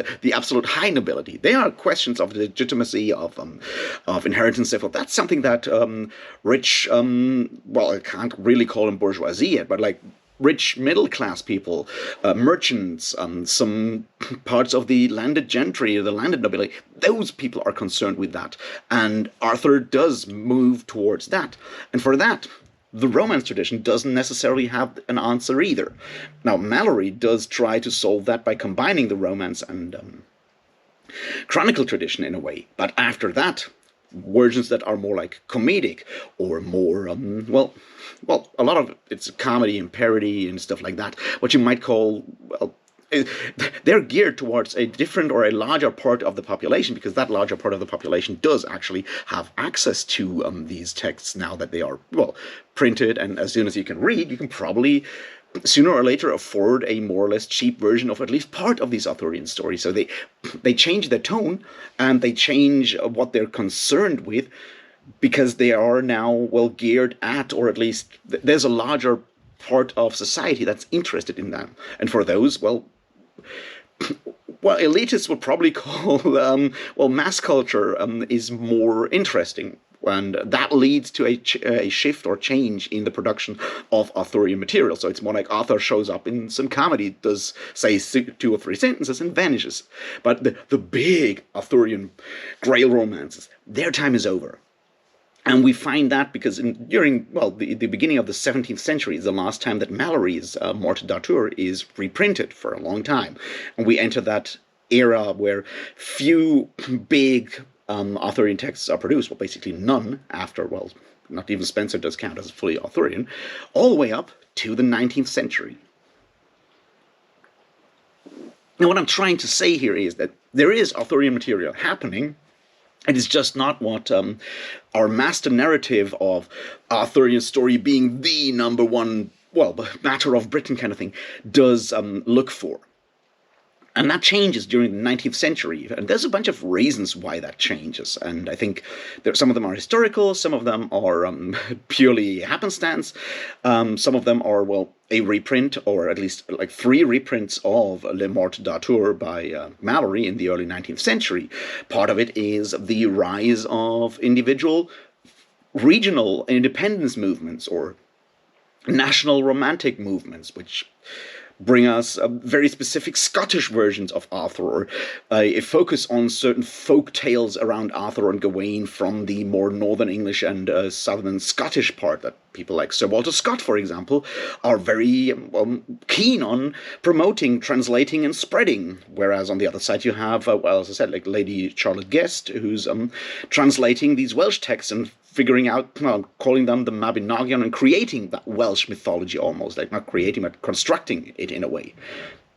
So Arthur becomes regionalized and through that popularized again. And there is a general revival of ideas of medievalism in the early 19th century, thanks to the rise of the Romantic movement. That happens in England, that happens all over Europe at the time. The Brothers Grimm do stuff like that in Germany. There is, well, an interest in creating these folk tales and tying them to specific countries or specific regions, with people like Lönnrot, Elias Lönnrot going on and starting collecting folktales in Finland that will become the Kalevala. There are all these things happening in the 19th century, and that's the point where Arthur is becoming, well, popular again. We have, well, new available versions of Arthurian tales and certain art movements, the Romantic poets, some of the pre-Raphaelite painters and poets like William Morris and so forth, focus on this Arthurian material as the basis for their own creations, which will obviously have some political lenses, but they can dig into this whole mess of symbols, of archetypes that are connected with individual stories and use it for their own ends. And with England, well, being the number one imperial power on its way to becoming the number one imperial power, the idea of that golden age of Camelot, of King Arthur ruling wisely and everything, bringing civilization and peace to all of England and so forth, that's something that can be translated into, well, the idea of a British Empire, if you're in favor of that kind of stuff, which I'm not. But it makes Arthur a very powerful symbol in that regard to the Victorian age, and the expression of that, probably the number one expression of that, is Sir Alfred Tennyson's Idylls of the King, a collection of poems that does portray Arthur very much as the ideal of a, well, Victorian gentleman with those societal values. And that I think is an important aspect as well, because it does show how these ideas or these names, labels that we attach to Arthur, the idea of chivalry, of peace, goodness, wisdom, so forth, they change over time. The 14th century notion of chivalry is very different from the 19th century notion of chivalry. The 12th century version of chivalry is probably also very different. You read Malory's, for example, and going back to that intro joke that I made, a lot of it is about incest and adultery and all kinds of other, well, fairly out there, well, not fairly out there, but fairly explicit sexual misconduct and things like that. A lot of things that we would not consider chivalrous nowadays. Not, and probably not in the 19th century either, but because Arthur is chivalrous. And what happens then is that label gets filled up with ideals, societal ideals of the 19th century. And that is only possible because we have turned, over time, these characters, these events, and these elements of the Arthurian story. We've turned them into these almost empty archetypes that can be moved around and interpreted and reinterpreted and recreated according to the ideals of and the ideology of the times and the writers. And that is what slowly happens in the 19th century. However, we are still at the point where this is done seriously. the 19th century doesn't necessarily, these people don't necessarily believe in the real existence of King Arthur, but they do believe in that mythic created medieval time. That's why we call it medievalism versus, actual medieval history or anything of that. It's a construction. It's a romantic construction of a Middle Ages, of the Middle Ages that never were, and you find a lot of that nowadays in media as well. But it starts in the 19th century. They even start recreating knightly tournaments and shit like that, and Arthur does fit into all of that. And it is sincere. Arthur is used as a symbol. People are aware of the fact that Arthur might just be a symbol, but they take that symbol seriously. And all of that does end, well, with around the year 1890, with a book by Mark Twain, which is A Connecticut Yankee at King Arthur's Court, which will be the first book that we'll look at individually, because it does sort of start the tendency of Arthur being used explicitly to deconstruct the last 1,000 years of Arthurian history and stories that we've just covered in this part. And that is where we'll go next. But what I want you to take away from this long excursion that we just had is how a vague folk character, folk hero, maybe, or just two names in two documents, are turned into concrete characters by, well, someone, in this case Geoffrey of Monmouth, that then become this production that after a while leads to these characters becoming abstract again, becoming these empty vessels, these empty archetypes that can be used for all kinds of purposes afterwards. And that's the bit about Arthurian storytelling that makes it so interesting, because unlike, say, Greek mythology, in this case, we do very well, for the times, have very clear ideas of where certain stories start and who invented them. We know it's Chrétien de Troyes and Geoffrey of Monmouth. It's not like with, say, Homer, where no one knows who Homer was and how many. And that, I think, makes it so interesting to see how that idea of how mythology is created or coalesces into actual stories that then kind of taper out into all these weird things where only archetypes remain that we can then use and rework and reconstruct and deconstruct and destroy and rebuild over time. How that is the end result of that life cycle of mythology or legends. It starts with vague ideas that then a few writers kind of coalesce into one core story, and then it is turned into, well, these abstract ideas that we can then use.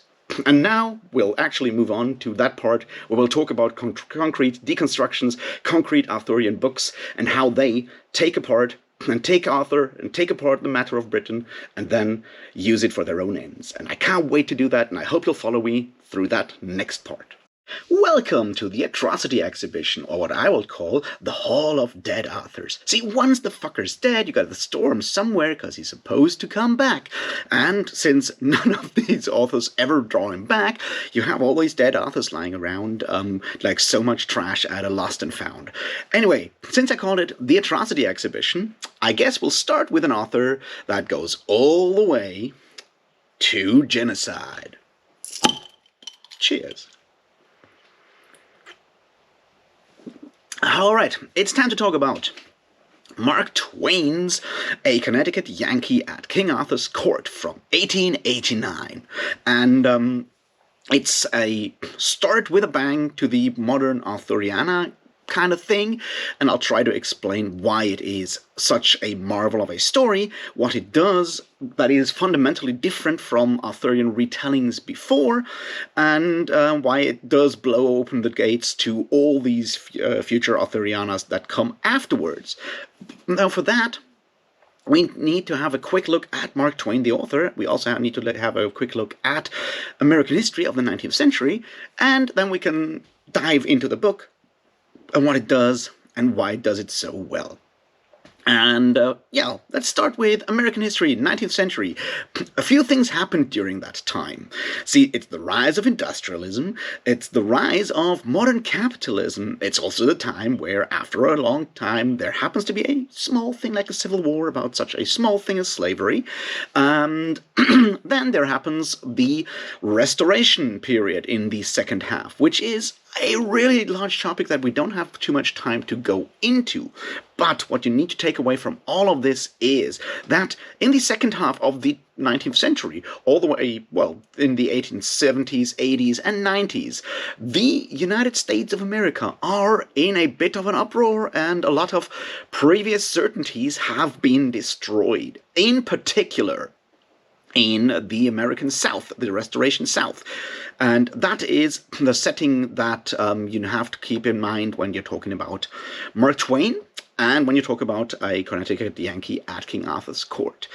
Because, Connecticut's not exactly in the South, but Mark Twain was sometimes, and in Connecticut, which is what we need to look at next. See, Mark Twain is a fascinating character and a fascinating writer in a lot of ways. Born in antebellum South, he goes to become a very worldly writer, travels widely, speaks different languages, reads in different languages, and becomes a journalist, speaking the language of the people, being also very much into pointing out things that he's not very happy with.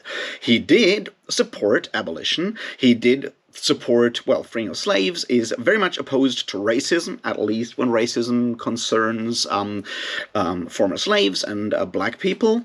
It's slightly different with Native American tribes, and we'll come to that later on. He is in support of universal suffrage and in support of progress through knowledge and technology.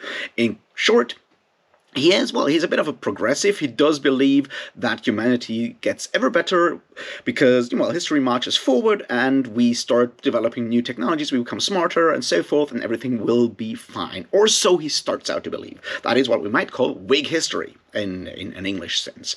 He's also very much a supporter of the French Revolution, and from every reading of history, he becomes a more radical supporter of the French Revolution. So he's not exactly a fan of monarchies and feudalism. He's a radical Republican in that version, possibly seeing problems even with the American Republic in the 19th century. He does spend a lot of time in Connecticut, where he, hangs out with the intellectual elites and so forth, but he does move back to the South, seeing the Restoration, or the failed Restoration, and that makes him think a lot about his former ideas of revolution, democracy, progress, and so forth. He does pour all of this in all of his writings, and one of them is, a Connecticut Yankee at King Arthur's court, written in the late 1880s, published in 1889. And it is, on its front, it's a time travel story of an American Connecticut Yankee being, waking up in King Arthur's court in 6th century England, using all his technological skills and so forth to, change time history and make England a better place. Or so he sets out to do. Now, a lot of you have probably heard of that story in one version or another. There are thousands of adaptations in more or less funny versions because, hey, isn't it funny? Someone bringing guns to King Arthur's court. Nope. While there is satire in this book, it's a very vicious satire. It's a very angry book. And, as I hinted at, it does end with a, genocide of 25,000 British knights being mowed down by Gatling guns and electric fences. And if that did not show up in your Disney adaptation of the story, I guess you have to ask Walt Disney for that one. However, it's time to look at why he writes the book that way, where he goes with it, and why it ends that way, which makes it such a powerful story and such a compelling read even nowadays. See, during these times of, the 19th century, all these big changes in society, the rise of capitalism, the coming uncertainties that, the American myth of individualism and so forth did not necessarily work out. You have a lot of these changes in, the latter half of the 19th century all over the world, and where in Europe you turn to all kinds of romanticism, the Americans do tend to turn towards a romantic medievalism, which is definitely fueled by the likes of Sir Walter Scott and later Alfred Tennyson and other forms. So Arthur and ideas of medieval chivalry become sort of the ideal that a lot of, well, people whose idea of the past or whose idea of society has been thoroughly disrupted by the American Civil War, the rise of capitalism versus, old plantation feudalism, which you have in the American South at least, and that's sort of what they turn to build that. And they do, well, use duels to fight for honor. They have weird ideas of honor, of gender roles and so forth, as something they cling to avoid reality or moving forward into a possibly better future for everyone. Which, well, pisses off Mark Twain no end. And he does settle on, well, Walter Scott and others of the sorts, and that medieval feudalism as his enemies. And the idea of King Arthur being sort of the ideal of that, well, leads him to writing an Arthurian farce. Sort of. And we can see how that changes over time. First is like making jokes about someone using using medieval armor and all the problems that come with that, like you can't even scratch your balls when you're wearing plate armor, stuff like that, which is funny and slapstick and does work with Mark Twain's humor, but there's more, and throughout the story it becomes more and more desperate in those regards.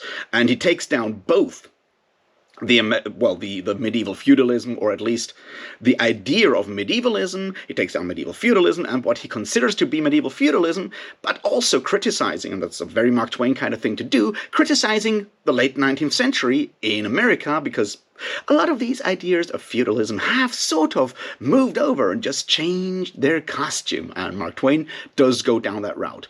However, and this I think is a very important part, especially throughout the novel, you can see that the idea of bringing progress, bringing industrialization, bringing technology and knowledge to a place, ushering in democracy, or trying to usher in democracy, bringing that, enforcing that kind of progress, does not necessarily lead to a better world either, because technological progress should go hand in hand with at least some moral responsibility and other progress, well, human progress as well. And Mark Twain seems to have lost at least partly his faith in that aspect. So it's a very fascinating story in that regard, and the main character of the book, Hank Morgan, does very much embody all of that. So let's look at the things happening in there in some more detail and see where this goes. Alright, first of all, Hank Morgan is a worker at a cult armory factory. He gets knocked out in a dispute with other workers and wakes up in 6th century. He uses his skills to gain power, to gain the confidence of King Arthur. He is installed as the boss, which incidentally gets translated as Der Führer in the German version and El Duce in the Italian version of this book. There might be something very sinister in that, just saying. And he tries to change the world. He's appalled by things happening in that medieval world. He encounters slavery, he encounters feudalism, he encounters the exploitation of, well, people in a class society that is built up by the authority of the church and its worldview, and how that does actually hold humanity back. In short, he tries to produce progress by introducing technology and things of that sort. He, starts schools to produce literacy and knowledge. He starts free markets and so forth to introduce capitalism. All the things that Hank Morgan believes will make the world a better place. At the same time, we have those two excursions that he takes, one on his own, on an adventure, and he's supposed to do to take a quest. He takes one of those and encounters, well, the tragedy of a class society with people being poor, exploited, and not even having the mindset or intellectual capability to realize that how the world could be a different place, which leads to the idea of, well, education taking men out of their own ignorance. That's a very Kantian Enlightenment kind of idea that is happening there. In a second excursion, he goes with King Arthur to look at, well, his folks, and they both get captured as slaves, and we get like a huge attack on the idea of slavery, which had been abolished at the time, but certainly Mark Twain, born in 1835, has, well, lived through slavery, or encountered slavery as a white person, of course.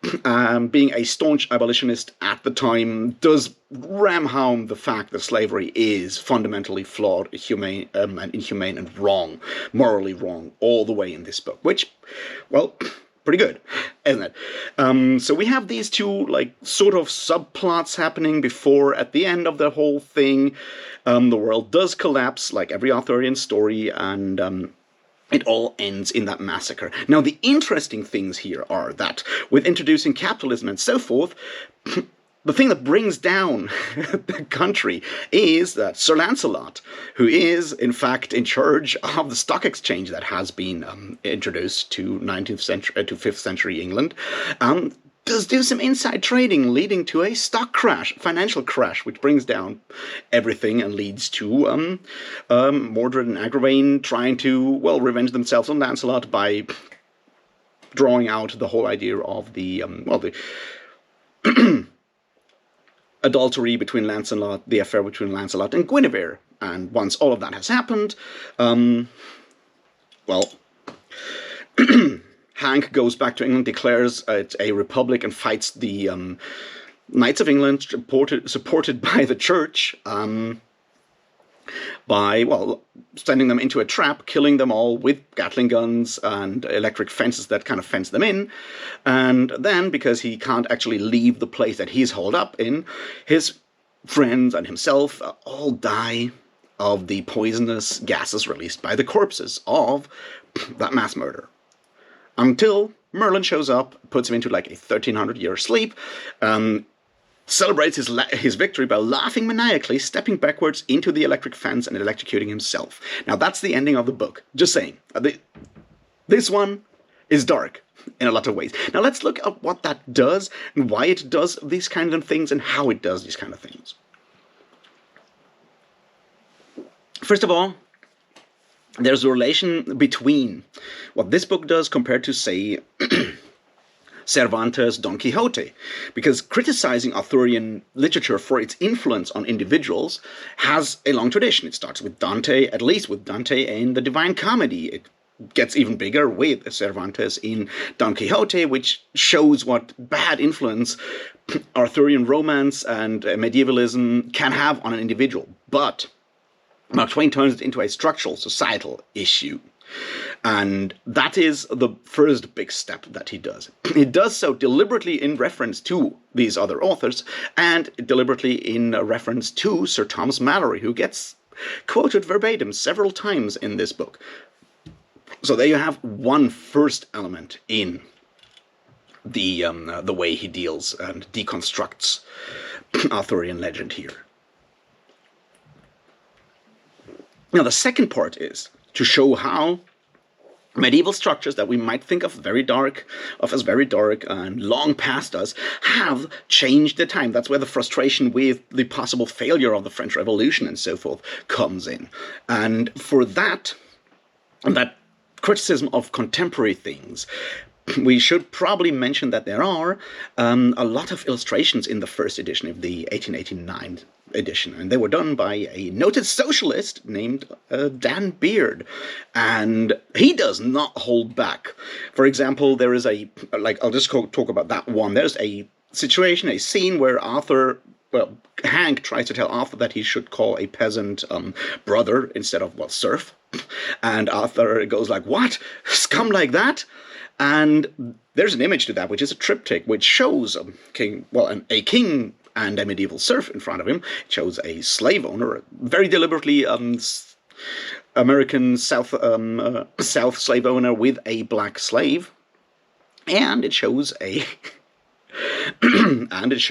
factory owner with a worker, and each of those has underwritten with either a sword or crown, and a book, and a sack of money, and they all say oppressor. So it's very deliberate and, well, socialist in a lot of ways to explain how capitalism does in fact perpetuate these levels of feudalism that you first have in a, well, medieval world with divine right of kings and all of that stuff, but then turns into, well, the religiously motivated ideas and theologically motivated ideas of slavery, and finally ends up in capitalism that does still have the bourgeoisie treat workers like serfs at the end of the day and oppressing them. So that's a very direct criticism of a lot of things at the time, and very powerful.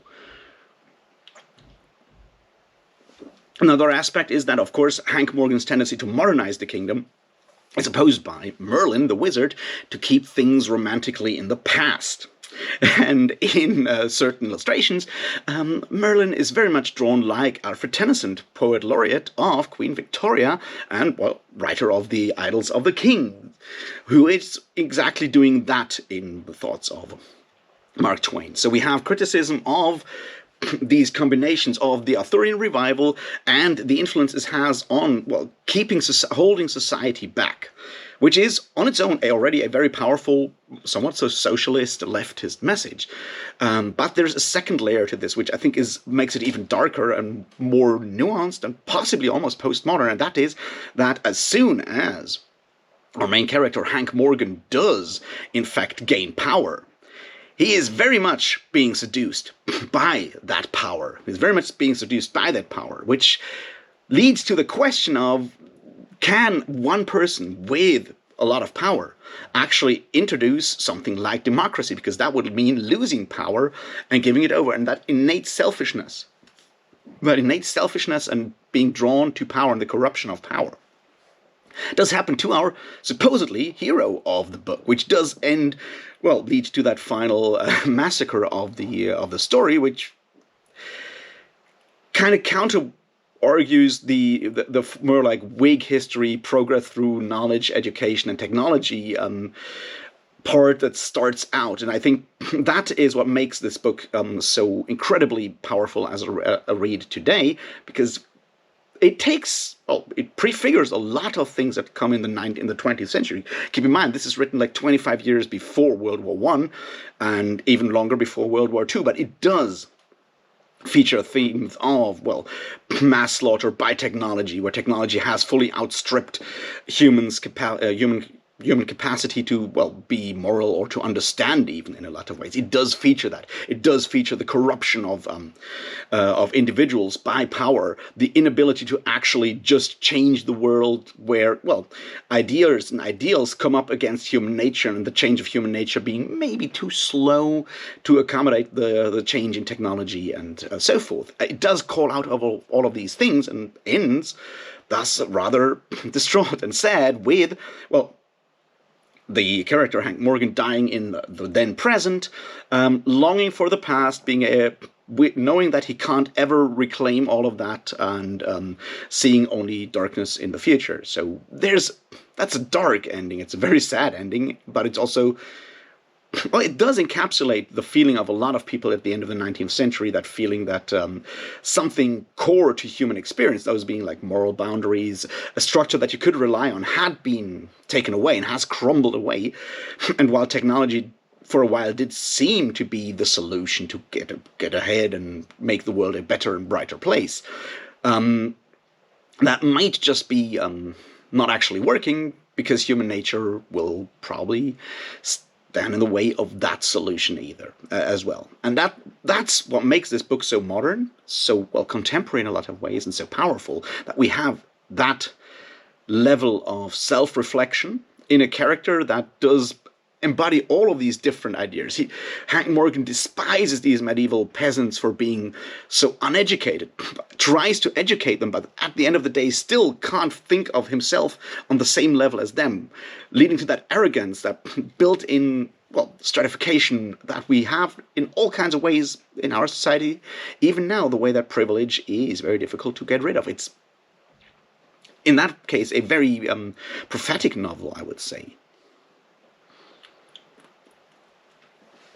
So, why did I pick this one? Why do I think it's an important novel to talk about? Well, First of all, there is the fact that being aware of Arthurian literature, having read Walter Scott, having read Thomas Malory, having read Don Quixote by Cervantes and so forth, Mark Twain takes the critical impulse of Cervantes and turns it into a structural criticism of society as a whole, and turns it against revivalists like Tennyson, like Scott, to point out how, well, looking to the past to deny the present is absolutely dangerous. Does all of that. He punches against imperialism, he punches against the British royalty in a lot of ways.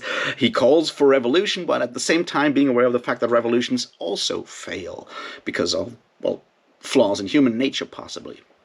And that makes it a very powerful novel because it uses Arthurian themes in a metafictional way, well, quoting Malory verbatim, taking them apart in a very humorous way, and so forth. It does do all of that to use, well, to attack the idea of Arthurian legend as a guide. It uses that to attack society as a whole, in a structural criticism, and that is a very modern, almost postmodern approach to all of it. That, I think, is what makes this book so powerful, so valuable. Also, the way it ends and the way it just breaks down all these attempts of, verisimilitude, authenticity, or adherence to originals. It does make it very easy for following Arthurian retellings to go into all kinds of ways, because it's hard to actually become more aggressive, to take it further than, well, an Arthurian retelling that ends with all the knights being mowed down by machine guns, right? It's already done, so it makes it easier for following authors to break out into all kinds of ways. It's that primal big bang of modern Arthurian retellings, which is why I chose it. Now, there was another tendency of Arthurian reworkings at the same time in the 19th century, and that is make these kind of legends readable for children. And what happened to that in the 20th century, when someone who actually thought about children and education took it upon it to talk about Arthur, that's what we talk about in the next part when we look at the once and future. Now, Exhibit B here may not contain an actual genocide, but it was certainly written under the impression of one, and brings us not only the first Hitler comparison of Arthurian literature, but also quite some racism of its own, which is quite the deal, considering it's just a children's book. So let's have a closer look, shall we? Cheers. We are, of course, talking about T.H. White's The Once and Future King, which may be the most popular children's book version of Arthurian stories. It was published finally in 1958, and a lot of its popularity comes from the Disney movie, The Sword in the Stone, which adapts the first book of this tetralogy. So let's have a quick rundown of the facts and then look at the points. See, the books were originally published as The Sword in the Stone in 1937, The Witch in the Forest, and The Ill-Made Knight, all the way up to 1940. Then they were all reworked into a larger whole, The Once and Future King. The name of The Witch in the Forest was changed to The Queen of Air and Darkness. A fourth book was added, which is The Candle in the Wind, and for a while there was a fifth book, which was called The Book of Merlin, but that one was later struck and published posthumously in 1977. So, what do we have here? Well, on the surface we have a book that is fairly close to Sir Thomas Malory's Le Morte d'Arthur. It even connects directly to it, being specifically the real events that were later then told to Thomas Malory by King Arthur at the eve of the Battle of Camlan, so he could keep on the memory of the Round Table and Camelot. So that's our framing device for these books. Now let's look at the history, because once again, Arthurian books are always tied to their specific history and the politics of their time. That's something that we've seen all the way back to the first Chronicle appearances and all the way to where we are now. that being the late 1930s and early 1940s. And I don't have to tell you what time that was in Europe. It's the beginning of the Second World War, the rise of National Socialism, the rise of fascism, and the big question of what do we do with all these fucking Nazis? Now, the problem with all of that is that well, that's a valid question, and T.H. White, being an Englishman and a pacifist, had something of an issue there, which is he didn't agree with his country's politics after a while. So he did go to Ireland for a while, then decided that yes, fighting Nazis is actually a good idea, and well, he did fight them by writing these books dealing with that question: what does turn people into Nazis? What does turn people into violent people? What does turn a nation into a violent nation? And how do we actually solve these problems?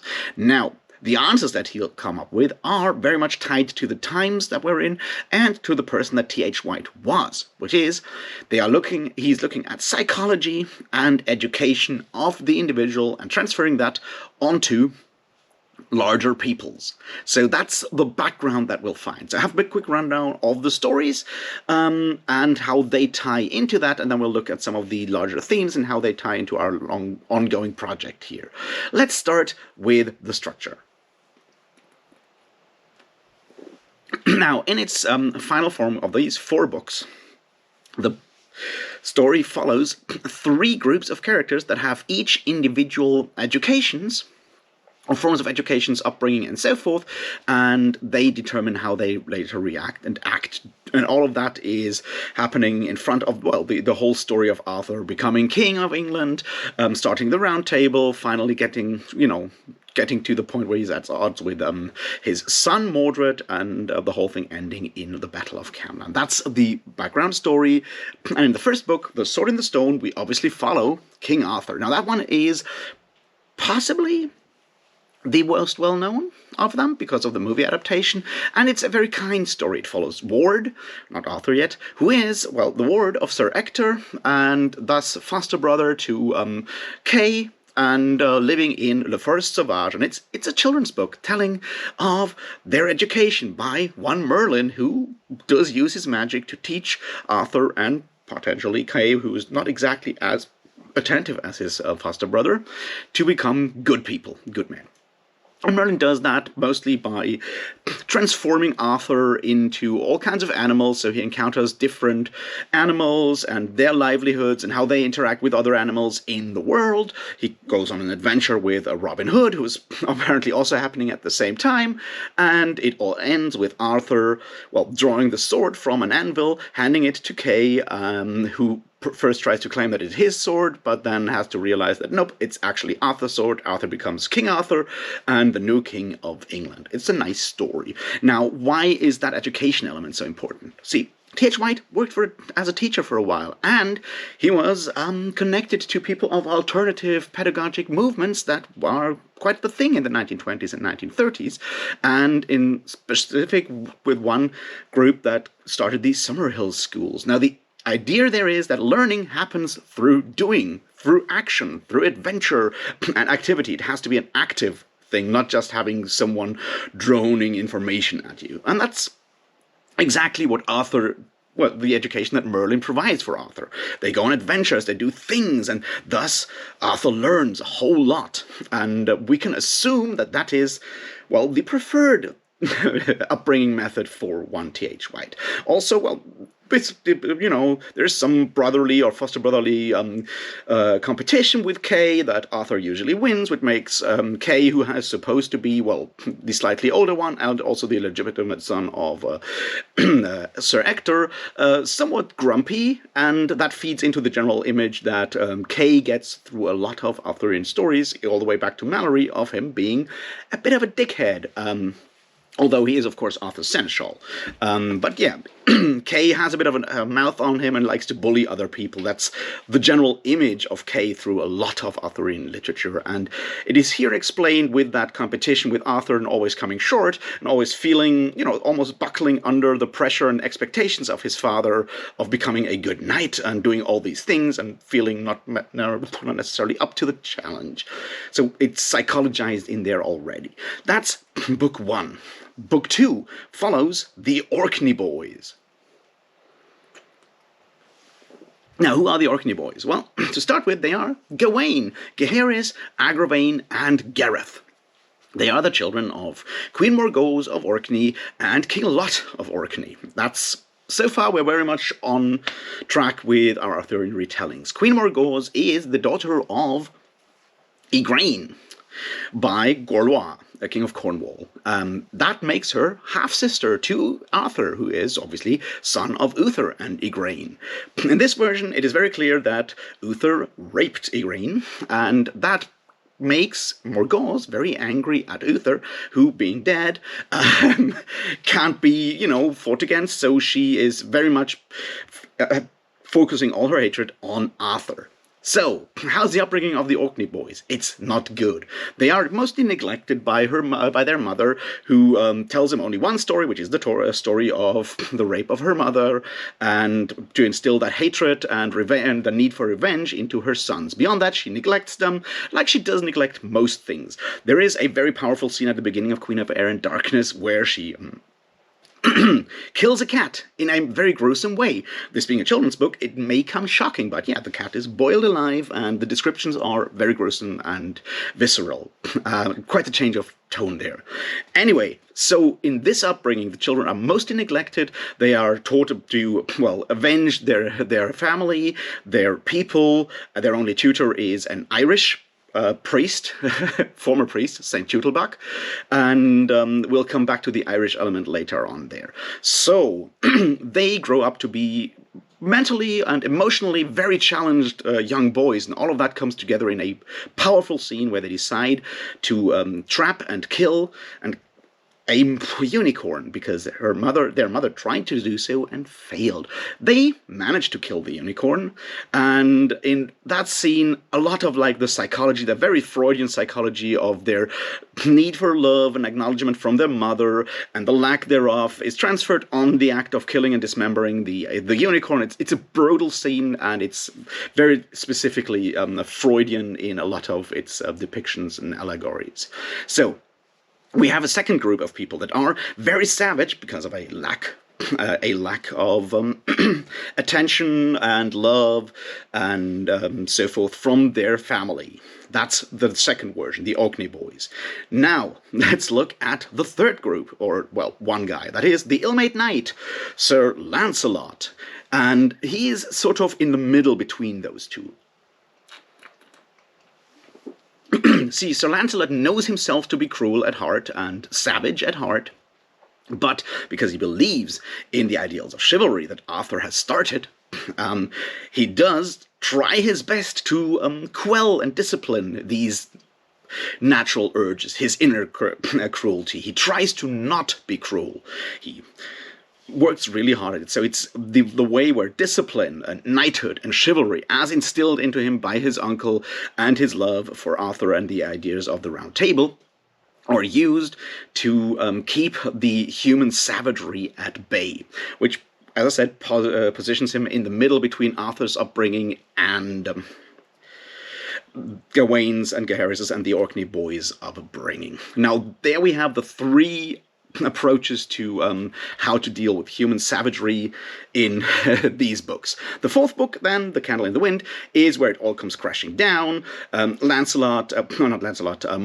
and Agravain force Arthur to acknowledge the fact that Lancelot and Guinevere have a relationship, and that leads to the usual events of, Lancelot killing Sir Gareth by mistake, and there's all that war, which ends in the duel or the battle at Camlan between Mordred and Arthur. At that battle, Arthur realizes that Camelot is doomed to fail for now, that the ideals of the Round Table that he has worked so hard on will probably fail and go down in chaos for now, which leads him to tell his entire story to the young Squire Thomas, who's supposed to write it down, so the ideals of Camelot, like a candle in the wind, will remain in the future, so people can come back to them and see that there is an alternative to just savagery. So far, for the structure. Pretty neat, isn't it? So let's look at all the problems with all of that. As I already said, behind this looms the build-up to World War II.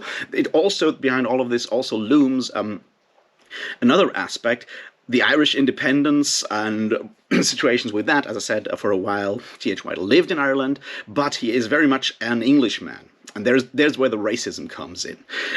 See, in the depiction of this medieval world, there is an ongoing conflict between the Gaelic people and the Gauls, as White calls them, which being the Anglo-Saxons at this point, and possibly the Normans as well. Where those Anglo-Saxons united Britain and turned it into one great and relatively peaceful place and brought civilization and discipline and the ideals that restrain the savagery of the Picts and of the Gauls, of the Gaels. Specifically also the Irish. And that is, unfortunately, a problem because those of you who know about colonialism know that Ireland has been, or used to be, on parts of, or still, under British rule. And a large part of that was often justified by claiming that these Irishmen are wild, and if you leave them to their own devices, they'll just remain in savagery, and they need the strong but guiding discipline of the imperial English hand, which is exactly what kind of shines through these books, unfortunately.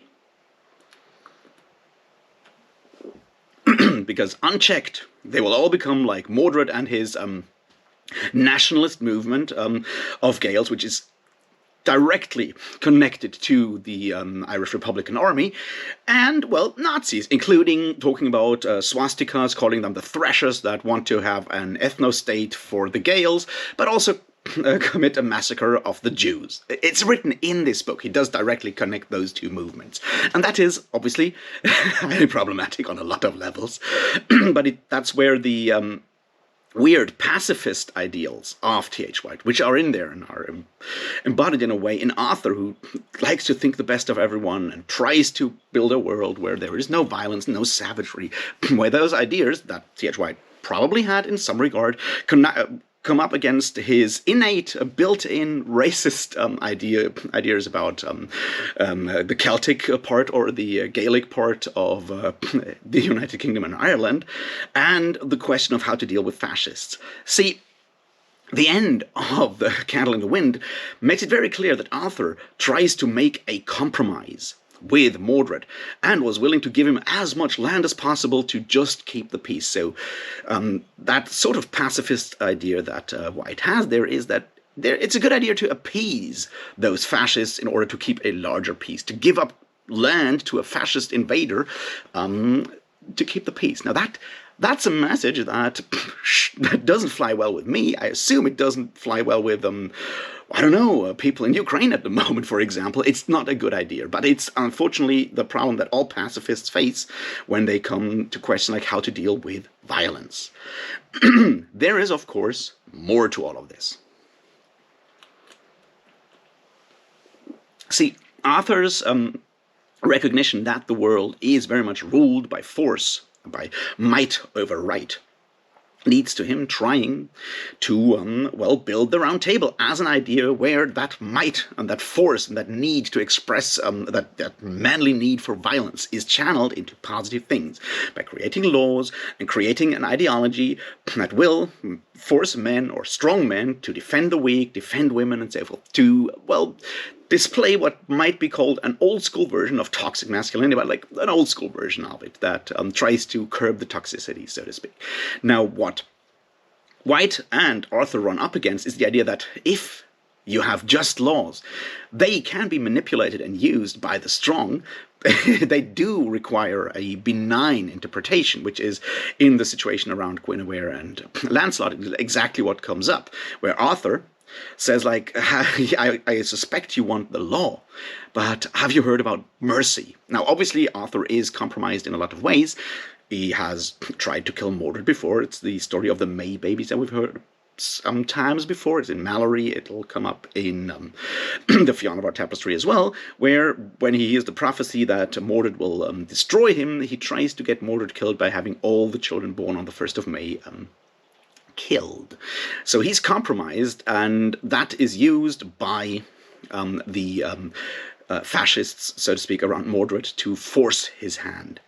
And that, I think, is where the personality of T.H. White kind of jumps to the larger political element here. That is, T.H. White was a torn person in that regard. He wants to be nice, he wanted to be a pacifist, but he recognized that at some point you need to, well, build laws, but also, well, he realized his own compromises and the fact that his ideals were somewhat torn all over the place when it comes to these elements. He has done cruelty when, for example, fleeing refers to Ireland and stuff like that. So it's where these personal failings, the problem of a lack of personal moral purity, lead, well, compromise someone or even countries during politics to the attacks of people that want to, well, use the law against them.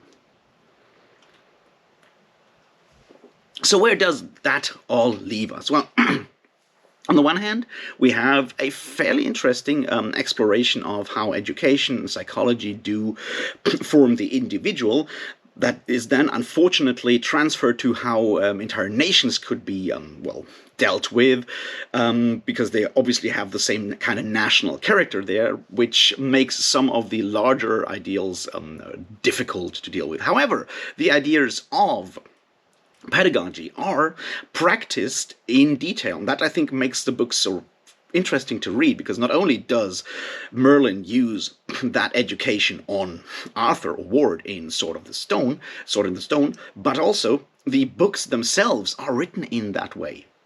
See, they have a very explicit narrator that addresses the reader in a similar way as, say, the narrator of The Hobbit does in, well, The Hobbit, which was published the same year as Sword in the Stone. And this narrator does add a lot of commentary and does add a lot of information, oftentimes educational information on medieval customs, hunting customs, chivalry, all of these things, but also biology and other elements of education. So by making this book an educational book that is also supposedly, or at least in detail, in parts, fun to read, it does practice the theory of a more alternative education system, while also showing it in the way that Merlin does it with Arthur. Which, as I said, that part I stand behind 100%, and it's very interesting. The other part, not so much. So, what can we take from all of this, and how does this relate to previous books? See, at the end of the day, it is, once again, a child of its time, using Freudian psychology to explain a lot of things about humanity, which was the new science of the 1930s. On the other hand, it is very much British propaganda by claiming that the civilized English nation has evolved to a point where it is able to hem in the savagery of other ethnicities, in this case the Gaelic. And all of that is played before the question of how to deal with, well, rabid fascists or rabid nationalists, who are, well, blamed for most things. And, well, where this whole breaks down is obviously in reducing the fascism and nationalism to psychological problems. There are obviously larger structural elements that kind of fall to the wayside in this interpretation. That is what I wanted to say about this exhibit, where we see using Arthur used as a positive example for how to run the world and how to run oneself, and also as a positive example of how to actually build education and treat children, which part of that is good, part of that is bad. However, it continues our trend of situating or using Arthur and Arthurian stories for current political topics and worldviews that has gone on for, at this point, well, over a millennium. The question now is, of course, which new movement, new thought, new science will capture Arthur next? And for that, we'll have to go into the 1980s. Speaking of atrocities, this time round, they're all the authors, and we're not going to spend much time with them. It's time to grope our way through the mists of Avalon. Cheers. As I said, we're facing Marion Zimmer Bradley's The Mists of Avalon, and before we can move into the topic, yes, we need to talk about Marion Zimmer Bradley for a second here. She was accused of a lot of horrible things, and well, there's definitely enough reason to not read these books for a lot of reasons, because, well, we're talking sexual assault here, we're talking child abuse here, and some of these themes come up in The Mist of Avalon. So if you don't want to read it, you're more than welcome. If you want to read up on the history of Marion Zimmer Bradley, her husband, and the people surrounding them, you're more than welcome as well. Inform yourself. It's bad. Trigger warning for SA and child abuse are very, very necessary here. Anyway, my point for including it here is that The Mist of Avalon, whether you want it or not, is probably the most influential and popular Arthurian retelling of the 20th century in novel form, at least for adults. Otherwise, there might still be The Once and Future King. And that is reason enough to investigate it in this long investigation here. Alright, so what is The Mist of Avalon and why is it important and powerful? It came out in 1983. It's a huge book, and it retells the Arthurian legend from female perspectives, mostly that of Morgan Le Fay. Good so far, right? Well, a more feminist retelling of Arthurian legend is desperately needed. We're all aware of that because, well, in the original texts, female characters don't have that much agency, female characters don't have that much screen time. It's very much a boys' world for all kinds of reasons. So refocusing that and retelling that, good thing. However, there are a lot of flaws with it, and The Mist of Avalon stands as a prime example of how several, tendencies and traditions in sort of progressive thought coalesced around the early 80s, and not necessarily to the best. So let's investigate all of these different aspects and see what we can take away from that. As I said, The Mist of Avalon is a retelling from a female perspective, or several female perspectives, mostly Morgan Le Fay's. Others are Guinevere, slightly Igraine, Morgan's mother, Vivian, the Lady of the Lake, but that's roughly it. Morgan has the largest part of it. She even tells the story as a frame narrative in first person. There are intersections sections where she interjects as Morgan speaks. So it's basically her tale. Beyond that, it's very interesting and well done how Marion Zimmer Bradley chooses and picks and chooses individual events from Arthurian canon and turns them into her tale. That is extremely well done, well crafted. I will admit that. And if you're that kind of reader who likes to see how someone picks events from the whole traditional literature and twists and fits them into a longer story, you'll get enjoyment out of that. That's the part where I did have fun with The Mist of Avalon. However, that's not all. The world of Mists of Avalon, the lens it is portrayed through, and the overarching message is the one we need to look at. And that is one informed by a long tradition of anthropology, esotericism, later on feminism, and, also neoliberalism. And that is where things get kind of hairy. All right. So, the overarching backstory is the fight between, or the war between, or the competition between paganism, a friendly paganism, and Christianity in England. Now, that's a topic that comes up in some other Arthurian tales. We'll definitely encounter it in the future when we talk about Bernard Cornwell's Warlord Chronicles. But it is framed in a very specific way here, and that is a matriarchal paganism versus a patriarchal Christianity that takes over the world. Now that's fine, I guess, but it's already something that you need to question on an anthropological and archaeological and historical level, and we'll get to that. However, there's obviously more. Even though that is definitely the main backdrop, there is the idea of different ethnic groups having the English idea of the little folk. See, there is this concept of archaeology, or not necessarily archaeology, but how people imagine in a lot of fantasies the English history works. First, there are the Picts, or whatever you want to call them, and they are a small and darkish race, to quote Arthur Machen and Robert E. Howard. And then come the Celts, and the Celts drive those little people into the hills and further away from, the world and finally into caves where they become the elves of, well, legend. And then come the Angles and Saxons and the Celts, and that being the Britons and so forth, fight against them. And once the Anglo-Saxons take over, well, the Normans come and take over, and so forth. It's a thing in British history. But the idea that the fairy realm are indeed connected to those little people that were the original inhabitants of the British Isles is, well, as far as I can tell, it's very difficult to verify that archaeologically. It's not true.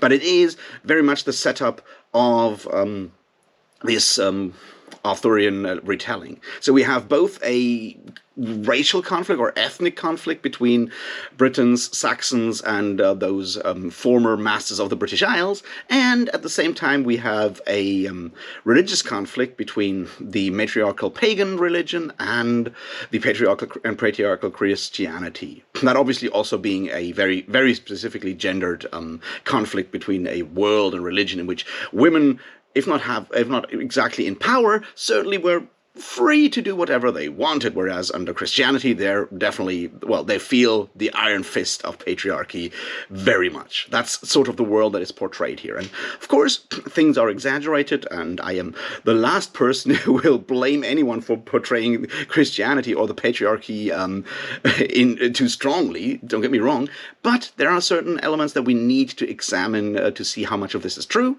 and how much of this is, well, an invention. Why do we need to talk about truth here?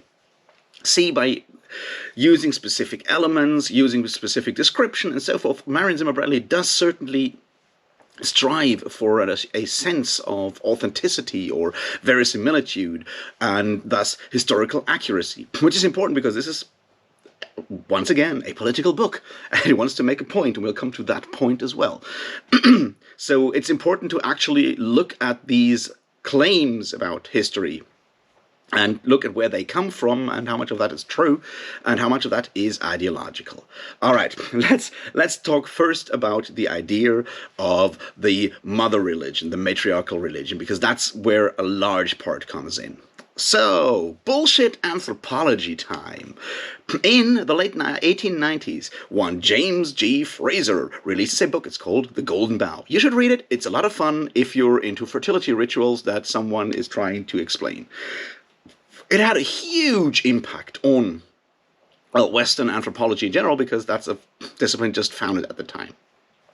What Fraser basically claims is that there might have been one original sort of fertility-based religion all over Aryan, he used that word, don't worry, Europe, and possibly even further of the world, which is about the cycle of nature, a king that has to be sacrificed and reborn, and so forth. It's a collection of rituals that he tries to tie together in one large religion, or forms of religion, because Fraser does believe that ritual is at the key of human civilization, of human culture, and of religion, of course, and magic.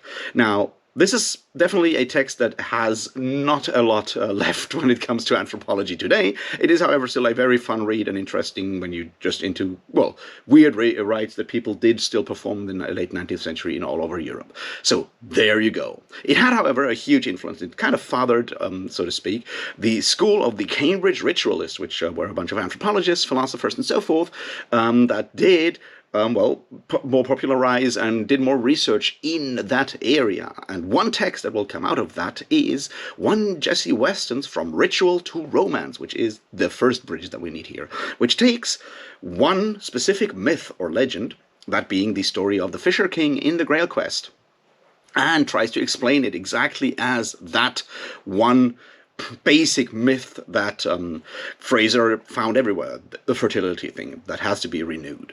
It's it's not that long of a book. You can read it. It's out there. It's, once again, fun, but it's also, once again, not true. That's not how that shit works, is my point. But that one, once again, had a huge impact on, among other things, Arthurian poetry. One T.S. Eliot wrote an entire poem called The Wasteland, which is explicitly based on Jesse Weston's From Ritual to Romance. And the idea of the Grail Quest being that, and the Grail being connected to fertility, has stayed with Arthurian retellings ever since. It will find its way in to the Mists of Avalon as well. Now, another book that comes out around the same time is one Margaret Murray's The Witch Cult of Western Europe, which, well, deals with witches. And Margaret Murray, once again, it's a book that anthropologists and historians have discounted and disproved a long time ago. We'll come back to it, though. Is a collection of, well, records from witch trials, interviews, and so forth, that tries to prove that once there was a fertility-based, probably somewhat female-organized religion all over Europe that people like Joan of Arc were a part of, that fought with Christianity, lost, and, well, those people were persecuted as witches at the time. The evidence is inconclusive, and compared to later interpretations, there are still a lot of men in her version of that witch religion, so it's not a full-on matriarchal religion in her way. But however, it was once again hugely popular and has had a huge impact on a lot of people's minds.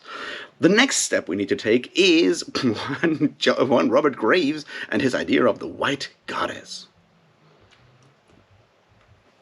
This is a book written in the late 30s, early 40s by English poet, writer of brilliant historical novels, and sometimes weirdo Robert Graves. You may know him from I, Claudius. You may know him from some really, really dark poems about his time in the trenches of World War I. Or you may know him from, well, this one, The White Goddess, which is a grammar of poetic myth, where Robert Graves tries to invent more about that weird goddess that may or may not have presided over that fertility-based religion that James Fraser came up with.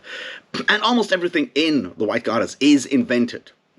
Graves doesn't even make a lot of secrets about that, which is good. He's like, oh, this is poetic, I came up with this, and so forth. And he brings to us, or popularizes, the idea of the threefold goddess, the White Goddess, sometimes called the White Goddess, the mother, maiden, crone figure. And beyond that, he tries to talk about druids and a lot of other stuff. It's once again worth reading if you enjoy that kind of stuff and are aware of the fact that it's all nonsense. It's good nonsense. It can inform your fantasy writing. It can inform your D&D campaign and a lot of other things. Just don't take it seriously. So these are the keystones that lead to a rise of neo-paganism in, among other places, England, but all over the world. And that's where our next step is. And that's one Gerard Gardner, who invents Wicca. Now, Gardner has been a bit of an oddball, and he takes a lot of these ideas, combines them with Western ceremonial magic. He hangs out with our good buddy Alistair Crowley, always a man to respect the rights of women. And he comes up with the idea of Wicca, the ceremonies of Wicca, and so forth, which he promotes in 1951, which is incidentally the year that England finally repeals its witchcraft laws. Yes, witchcraft was illegal until 1951 in England.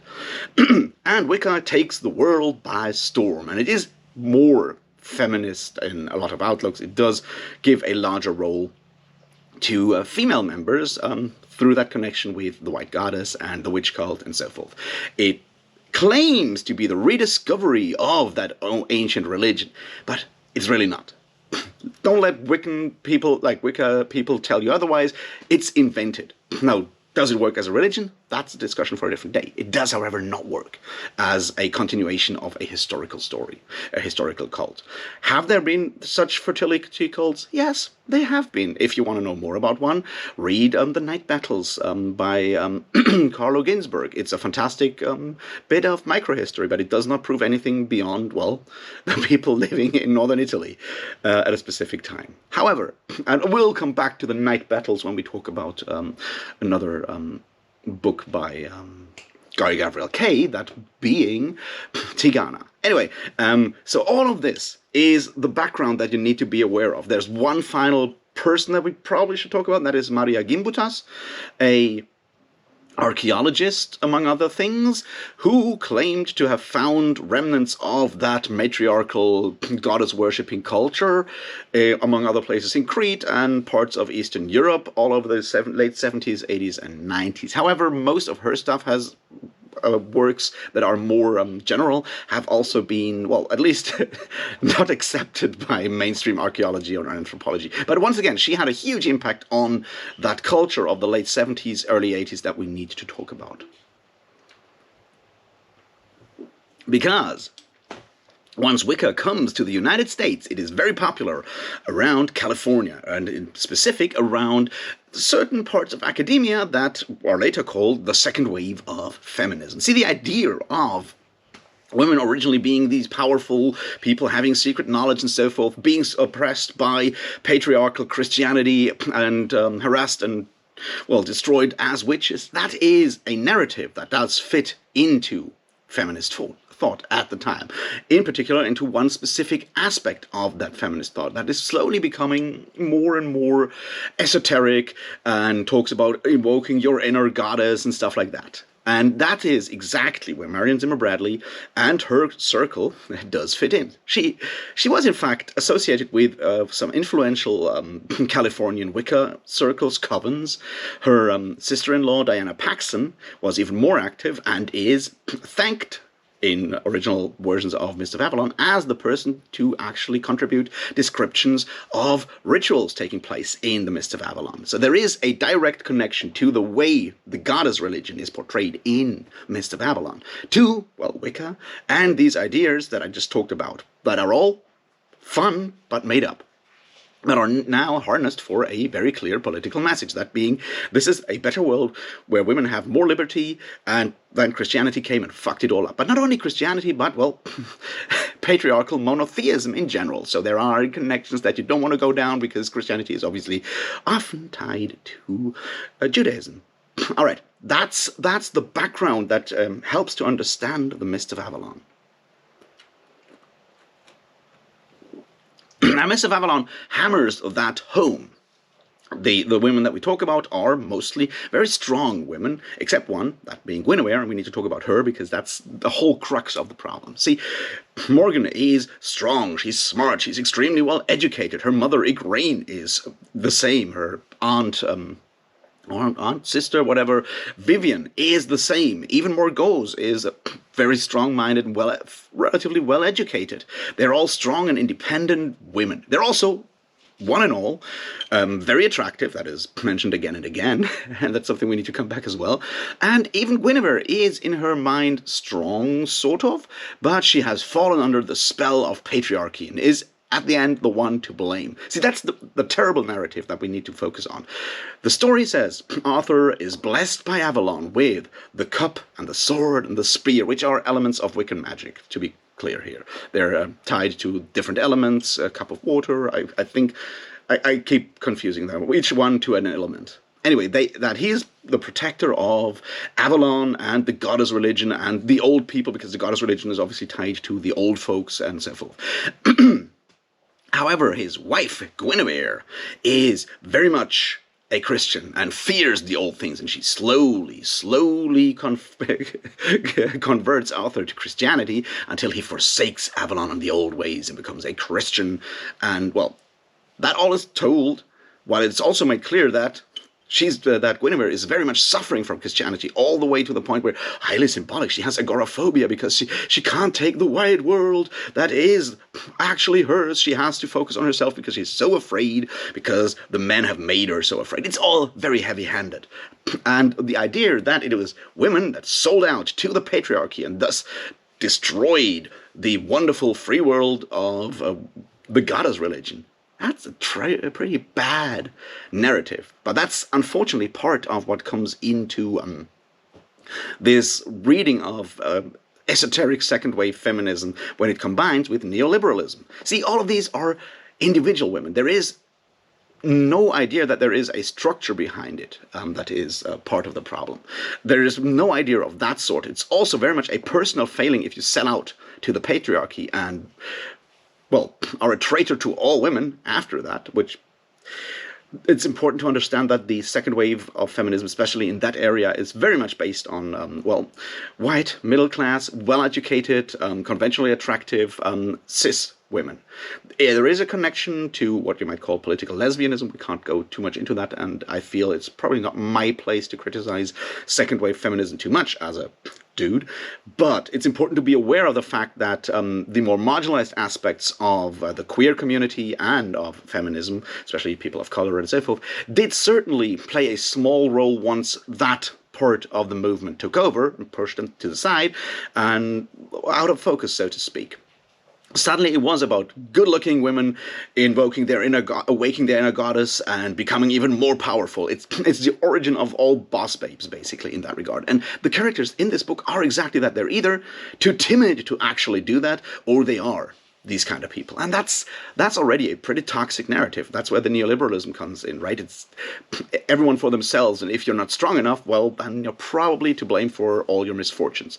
It does say nothing about, well, everyone else in a feudal society that is not part of the upper class.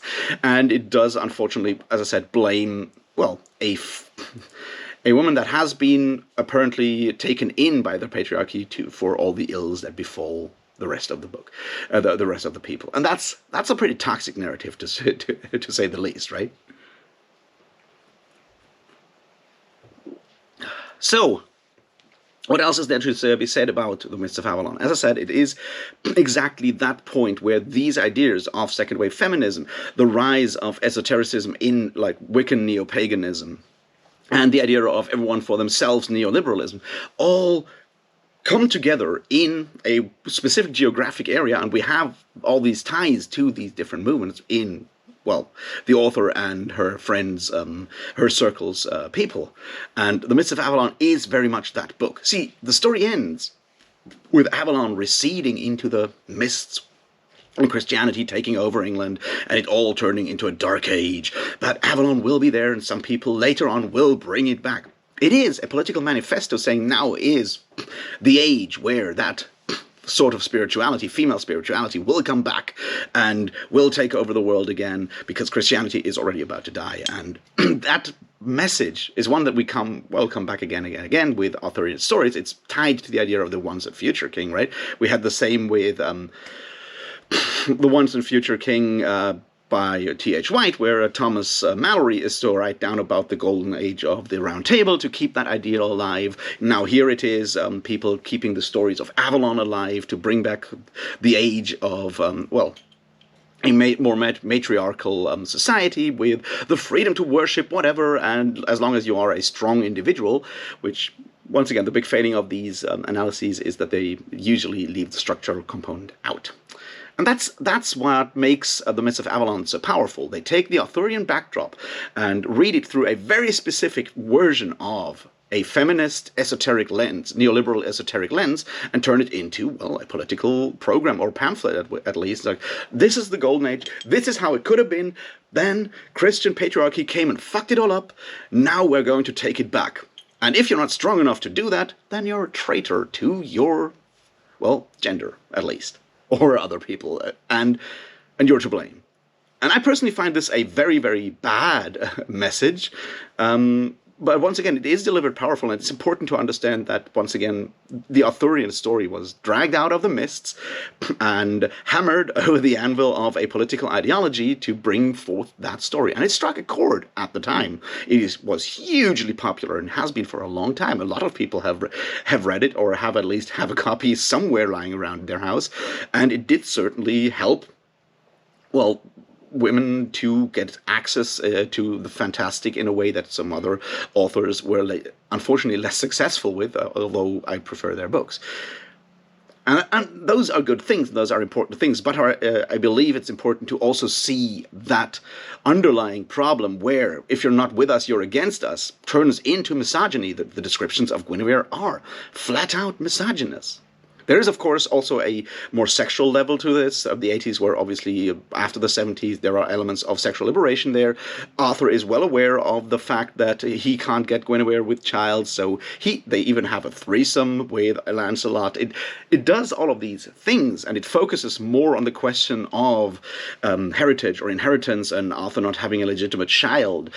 That is another aspect that obviously ties into the fertility idea here, but it does also, unfortunately, well, there's a lot about that to be said, probably more than one video's worth. A lot of modern readers or modern writers very much misunderstand the ideas of inheritance in medieval or late medieval texts that inform, for example, people like Thomas Mallory when he writes about that. These are concerns that are very much linked to the 15th century, when inheritance was a huge problem, led to, say, a war of roses, for example. But it does come up in this book very much. It will come up in later ones as well. So, there we are. A, well, thick book with a lot of interesting elements that is very much, once again, a sign of the times. Is it worth reading today? Well, for historical reasons, yes. If you can overcome all the issues with the author, yes. The publisher does donate money that is made from the books to charities that help survivors of SA and child abuse, so you're not exactly giving money to a bad cause there, but I understand that the legacy of this, just as the legacy of a lot of 70s sexual liberation, esotericism, and so forth, were very much tarnished by some of the things that happened back in the day. And with that, we're going all the way into the 90s with gritty realism and historic accuracy, or whatever passes for that in Arthurian. Now, most people would agree that colonial empires are kind of big on atrocities. But then there's some people who think that them ending is the true atrocity, and those people love themselves an Arthur. But then again, if you call him a warlord, I guess we'd better proceed with caution. But proceed we shall.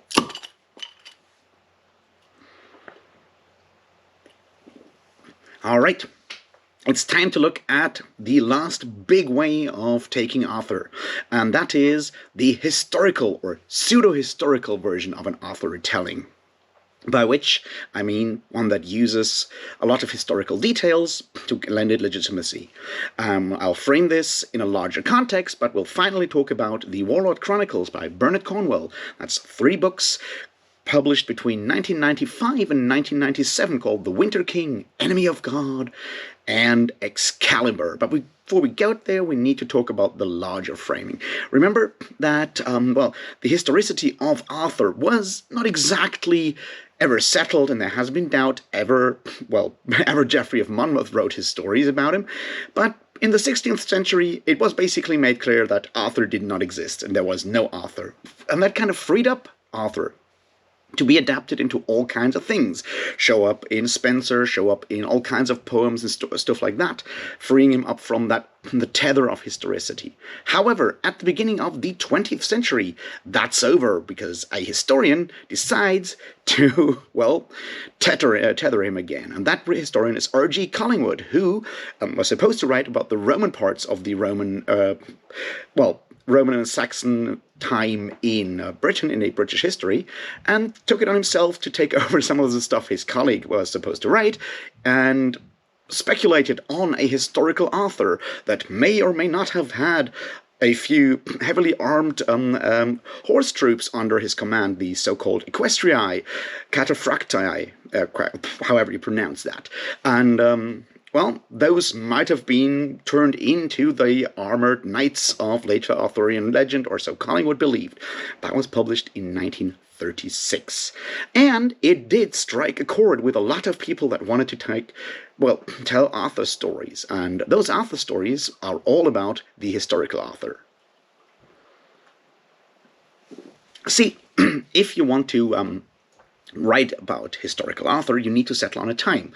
And, Mallory's time of the High Middle Ages doesn't really work, but with Collingwood's writing and some others of the time, it's easy to settle him around the year 500 or thereabouts. Obviously, Nennius does kind of give us that idea about the Battle of Mountbatten, and so does Gildas in his long list of complaints about how England has gone down ever since the Romans left, and how it has turned into a lot of petty kingdoms squabbling amongst each other while the Saxons are taking over the land. And that is the setting that people chose to use for their historic Arthur retellings, with, archaeology having started properly in the 19th century. They have a bunch of details that they can pull upon and tell that story. But there's obviously a different reason why they do that, and that's the big one that we need to talk about first. See, the 1930s and the 1940s are the time when another empire, that being the British Empire, is about to crumble. So you have a bunch of people that live in those colonies, and those people see themselves sort of abandoned by the British homeland, fighting for what they deem to be civilization in the colonies and so forth, and they find it easy to connect themselves with that part of Arthurian Britain as portrayed by Collingwood and others of the time, that being, a post-imperial country where smaller tribes are fighting against each other and civilization and culture have been taken away. And that's exactly what we get in a bunch of these historical Arthur retellings. Those being, all about one man and his friends trying to stem the tide of barbarism and trying to hold on to the values of empire in the face of history and so forth. It's easy to see why that is a tempting dream for people that are, connected to being in power in diverse colonies, and why it's a lot of wish fulfillment in that regard. And that's exactly what you get in the 40s and 50s with Arthurian historical retellings. But is that all? And why the historical telling? See, adding historical details to a text does lend it credibility. If you're telling a tale but you get all the details that can be verified, if you get all those details right, people will be more likely to believe you on all the stuff that can't be verified. So if you get the architecture right, and you get the geography right, and the sort of historical details right, people might also believe you when you're talking about characters that have never existed, like Arthur, Lancelot, and the gang. So that is one of the important elements why historical fiction did work so well in that regard. And it did also, through its popularities, spawn some more archaeology in Britain. In the 60s and 70s, there are several books published about possible ways of how Arthurian Britain might have looked, which places could have been historical places. Tinchagel Castle is, of course, the one that we kind of know about, and that has been used for tourism ever since, because tourism is one thing that profits from these kind of historic novels and the dream that maybe Arthur was actually real, and so forth. And, proper historians did never really believe that, and at latest, like 1977, 1980, those times, it was very clear in serious archaeology and serious history that no, there has never been an actual Arthur. In fact, Collingwood's colleague, who was supposed to write about the Saxon and Britain part of that era in the history, did write a longer text in the 80s where he repudiated everything that Collingwood wrote and and said that no mythic figure had ever wasted as much time of serious historians as Arthur. So there you have all of that. But the dream of Arthur obviously goes on, and people like to use that more historical setting. The question is obviously why. See, we live in a time, I call it postmodernism or whatever you want to call it, where a lot of things are uncertain. And having some sort of certainty is not needed, but something we often want to have, we dream of. So telling tales and trying to anchor them in some historical point kind of lends them gravity or weight in a way. So there is that wish to make stories feel more real, more authentic, because so much of our lives does already not really feel authentic. And that is probably one of the reasons why there is so much Arthurian retellings that chose the more historic route, the route that is less fantastic, with no questing beasts and, no weird monsters and stuff like that, and very little magic. Even something like Mists of Avalon does go down that route in a lot of ways, trying to get a lot of the historic details right, in, that distorted way that comes from, trusting to a bullshit anthropology. But that's not the end, and it's time to look at, the Warlord Chronicles by Bernard Cornwell and how they are framed.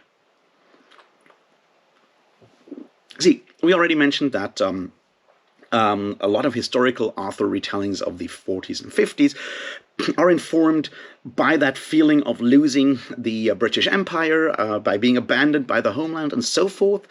But, the 20th century in general was a century of post-colonialism, of empires failing, at least the classic colonial empires finally falling down, but also the rise of a new empire, those being like empires like the American, more slightly different capitalist style of empire. So you'd think that someone writing in the 90s would have a very interesting way of looking at well, what imperialism or the ending of imperialism can do to countries, and I have a nuanced take on that, right? Well, turns out that's not what we got with Bernard Cornwell. Now, Cornwell is, of course, an experienced writer of historical fiction. He wrote the Sharp series that is highly praised and turned into a TV series. He now has written his Saxon Chronicles kind of thing that has been turned into a TV show that I haven't seen. And he's written a lot of historical fiction.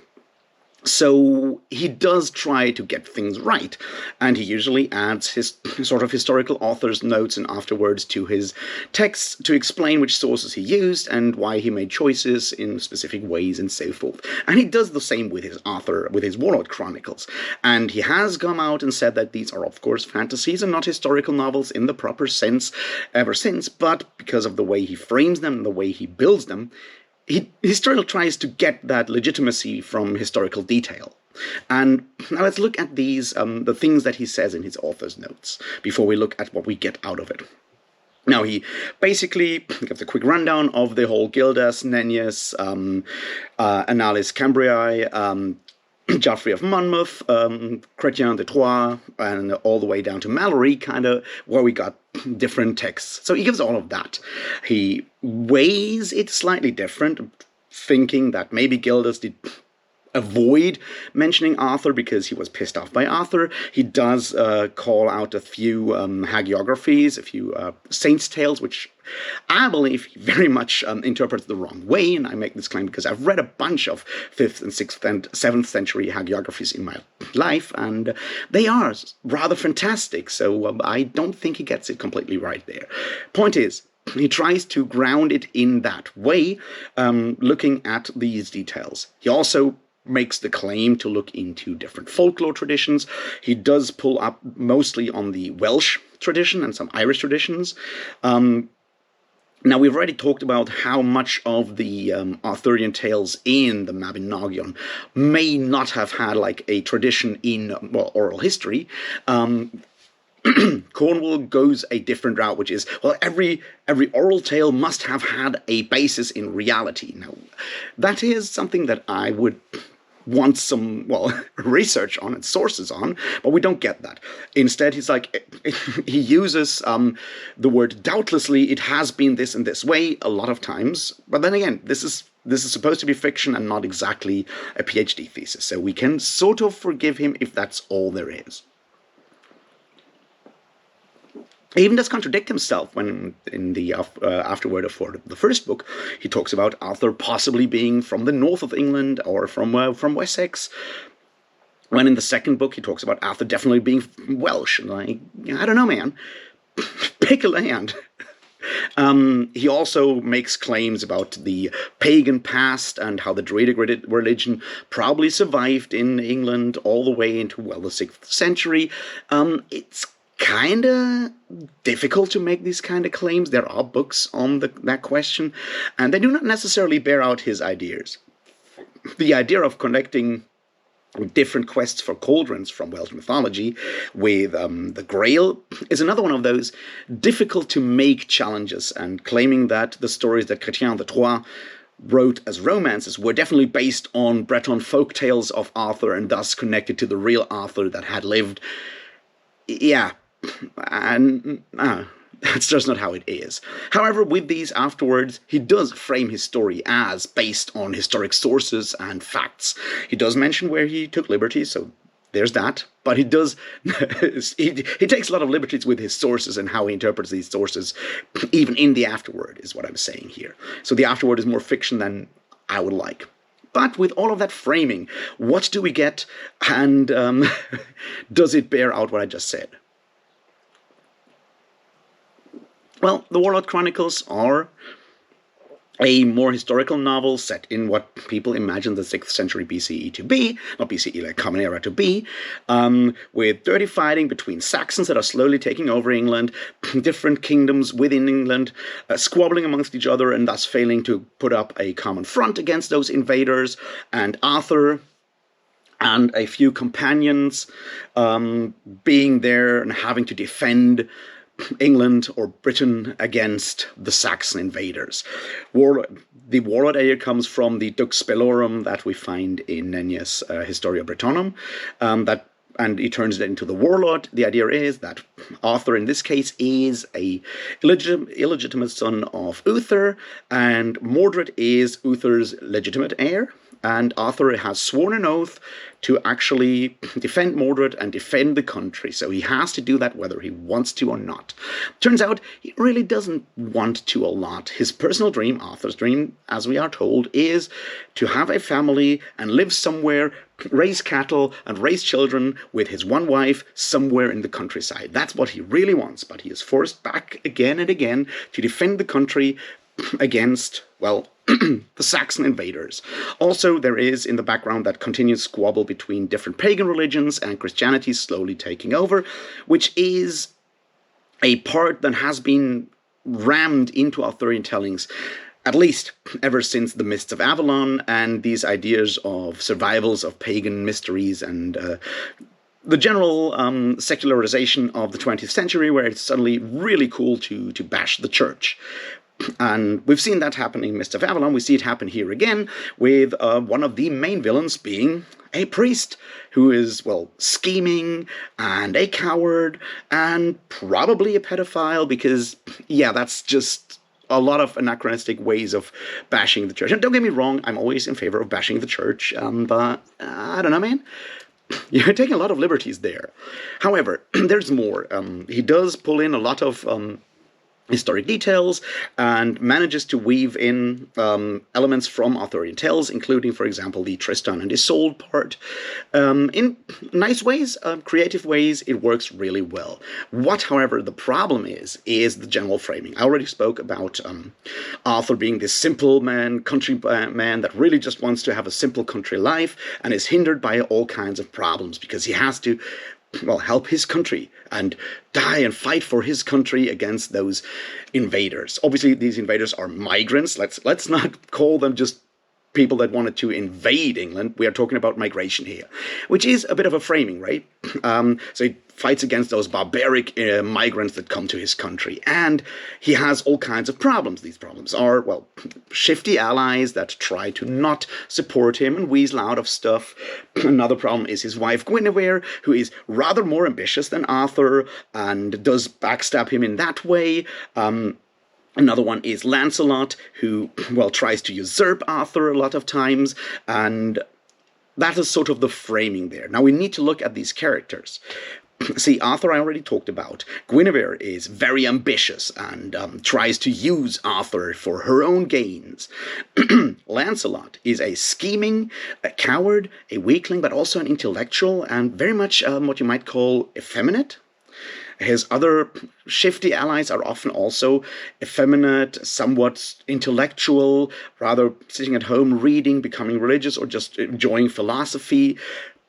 So there is a very, very strident anti-intellectualism in the entire story. There's an entire episode about the downfall of Benwick, Ban of Benwick obviously being Lancelot's father, and Ban is described as very much a bad intellectual sitting in his ivory tower until everything burns down around him while honest, good folks are fighting for him. That's the kind of way Bernard Cornwell tells his story about King Arthur.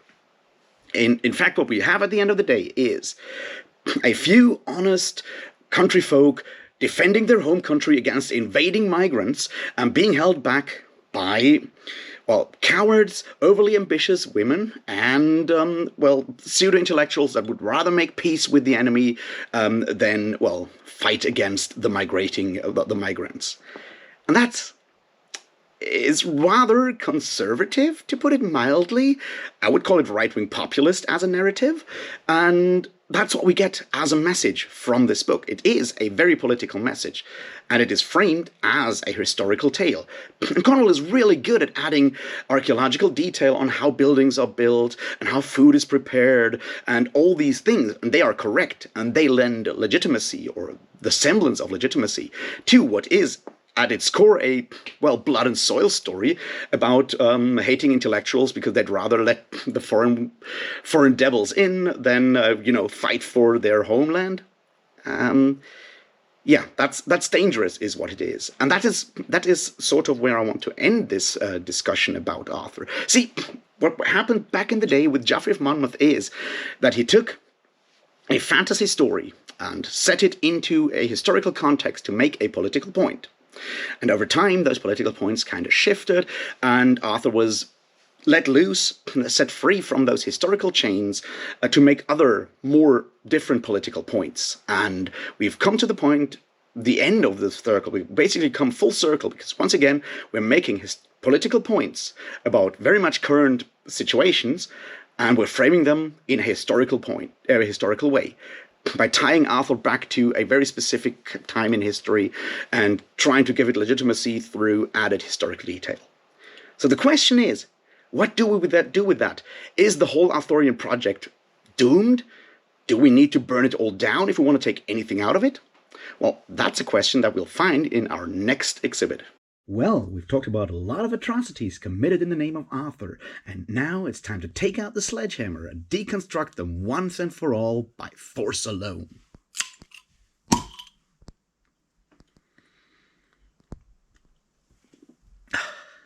This will be the part where we talk about the 2020 book by Force Alone by Lavie Tidhar, which is the most complete deconstruction, postmodern deconstruction of all things Arthurian, and why it is necessary and so important for the future of Arthurian tales. See, first we need to talk about some ideas of postmodernism and how they sometimes come through in literature. And one of the main themes of postmodernism is a loss of temporality. All things, no matter when they happened, can be contrasted, can be combined, and so forth. It's, part of the idea that everything is possible within postmodernism. And by force alone does follow that. What do I mean by that? Well, I mean that basic ideas of Arthurian scholarship and Arthurian retellings and even other fictions can be mashed up together into one great collage of different fragments of Arthurian tales, and through those breaks between these, through the overlap between some of these different aspects, facets, and tales, maybe something new, something completely different will come to pass, come to exist. And that is the joy and the bane of postmodernism. So that is a first thing that we need to be aware of. Another part is, we already talked about Arthurian tales, and in the last couple of segments, we talked about different ways the Arthurian canon has been reused and retold and reworked for all kinds of political and, philosophical and mostly political ends. We have seen how it has been used to attack capitalism, how it was used to defend pacifism and attack nationalism. We've seen how it was used to defend paganism and, specific views of feminism. We have even seen how it has been used to, defend imperialism and very conservative views. We have seen all of these kind of ways of using Arthur and the Arthurian myth and what Arthur stands for all kinds of personal and political ends. And in that process, the Arthurian legend has once again been tied back to a certain level of historicity that that has never existed. Let's be frank here. So the question is, how do you approach that multiplicity of authors that we've spoken about? Well, you can just put them all into one big thing and start the blender and see what happens. And that is exactly what Lavie Tidhar does in By Force Alone. So the basic structure does mostly follow Malory's Mort d'Arthur, with the beginnings of Uther's conquest that lead to, the rape of Igraine, the birth of Arthur, and so forth. So the basic story is there.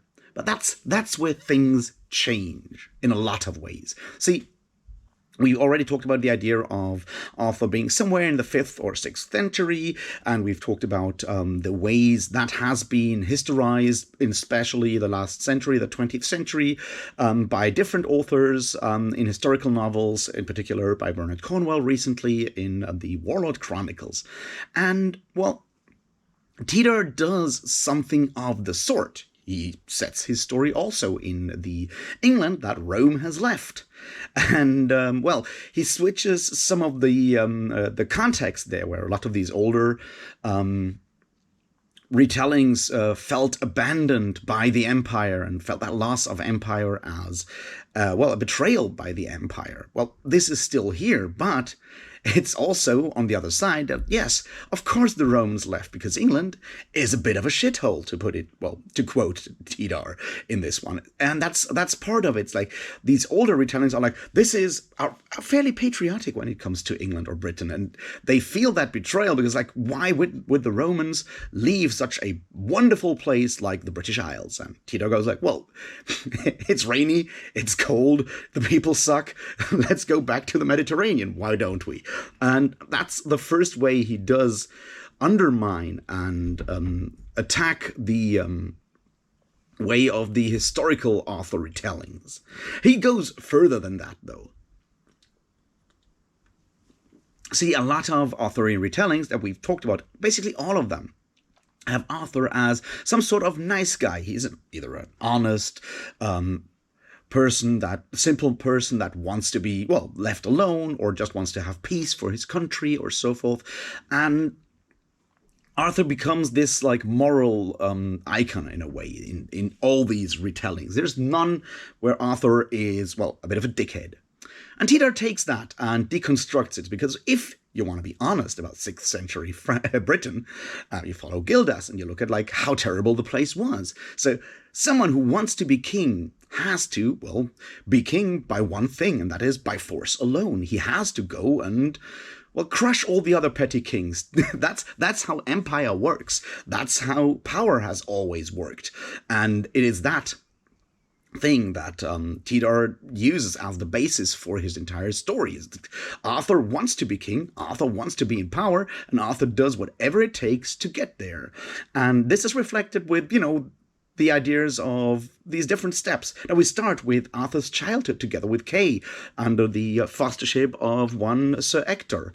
And that is, of course, very much the basis of T.H. White's The Sword in the Stone, part of the Once and Future King, where the childhood is very much romanticized. And Tidhar takes that one and destroys it by turning it into gang warfare in London, which once alone allows him to talk about a Britain left by the Romans. And he can put in all the Mithraeums that we see in, well, among other places, definitely Bernard Cornwell and so forth, but he just turns it into a modern gangster story.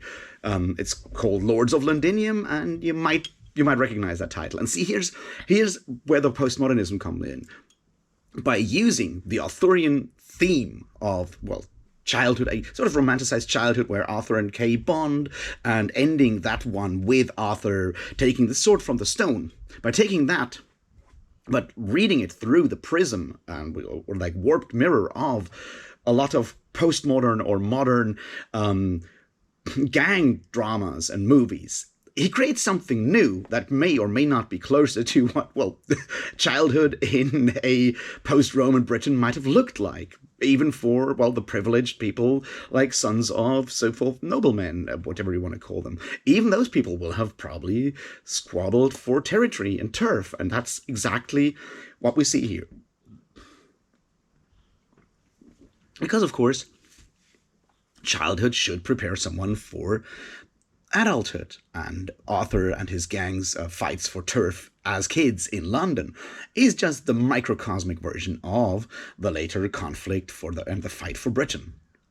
So that is one way of attacking and deconstructing the romanticized ideas of T.H. White. Now we move on to a large part, which is, of course, the general warfare and so forth, the starting of the Round Table. All of that is once again told in a more brutal way, with a lot of references, however, to original sources. Let's be clear and fair here. We have a bit of a conflict between Christians and Christians and pagans, although it's mostly lackluster, which is probably much closer than these like weird power grabs and large-scale conflicts that we find in, say, the Mist of Avalon or the Warlord Chronicles.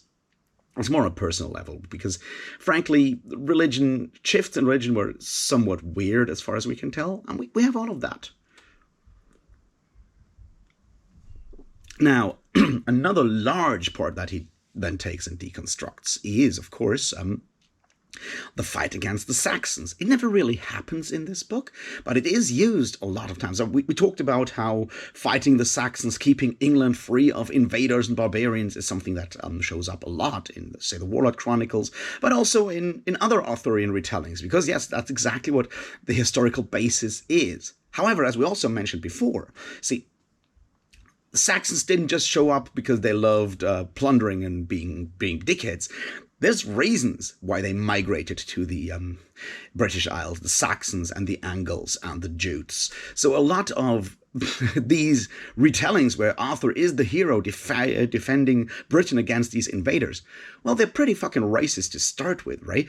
And Tidhar does do that by obviously having Merlin give a speech on all of that, and it's a very fascist speech about the Angles and Saxons and Jutes coming over here, taking our jobs, taking our wives, and so forth.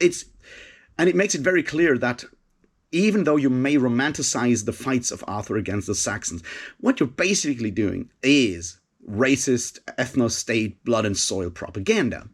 And by making it rather clear, because reading it through the lens or using the voice of modern fascism, of possibly even National Socialism, and leaning into the similar sound of Jutes and Jews, he does bring that to the forefront, which is, once again, on the one hand, it's the tool of having like different narratives, different voices, different scenes overlap and contrast, which can create new meaning, which is what we have here.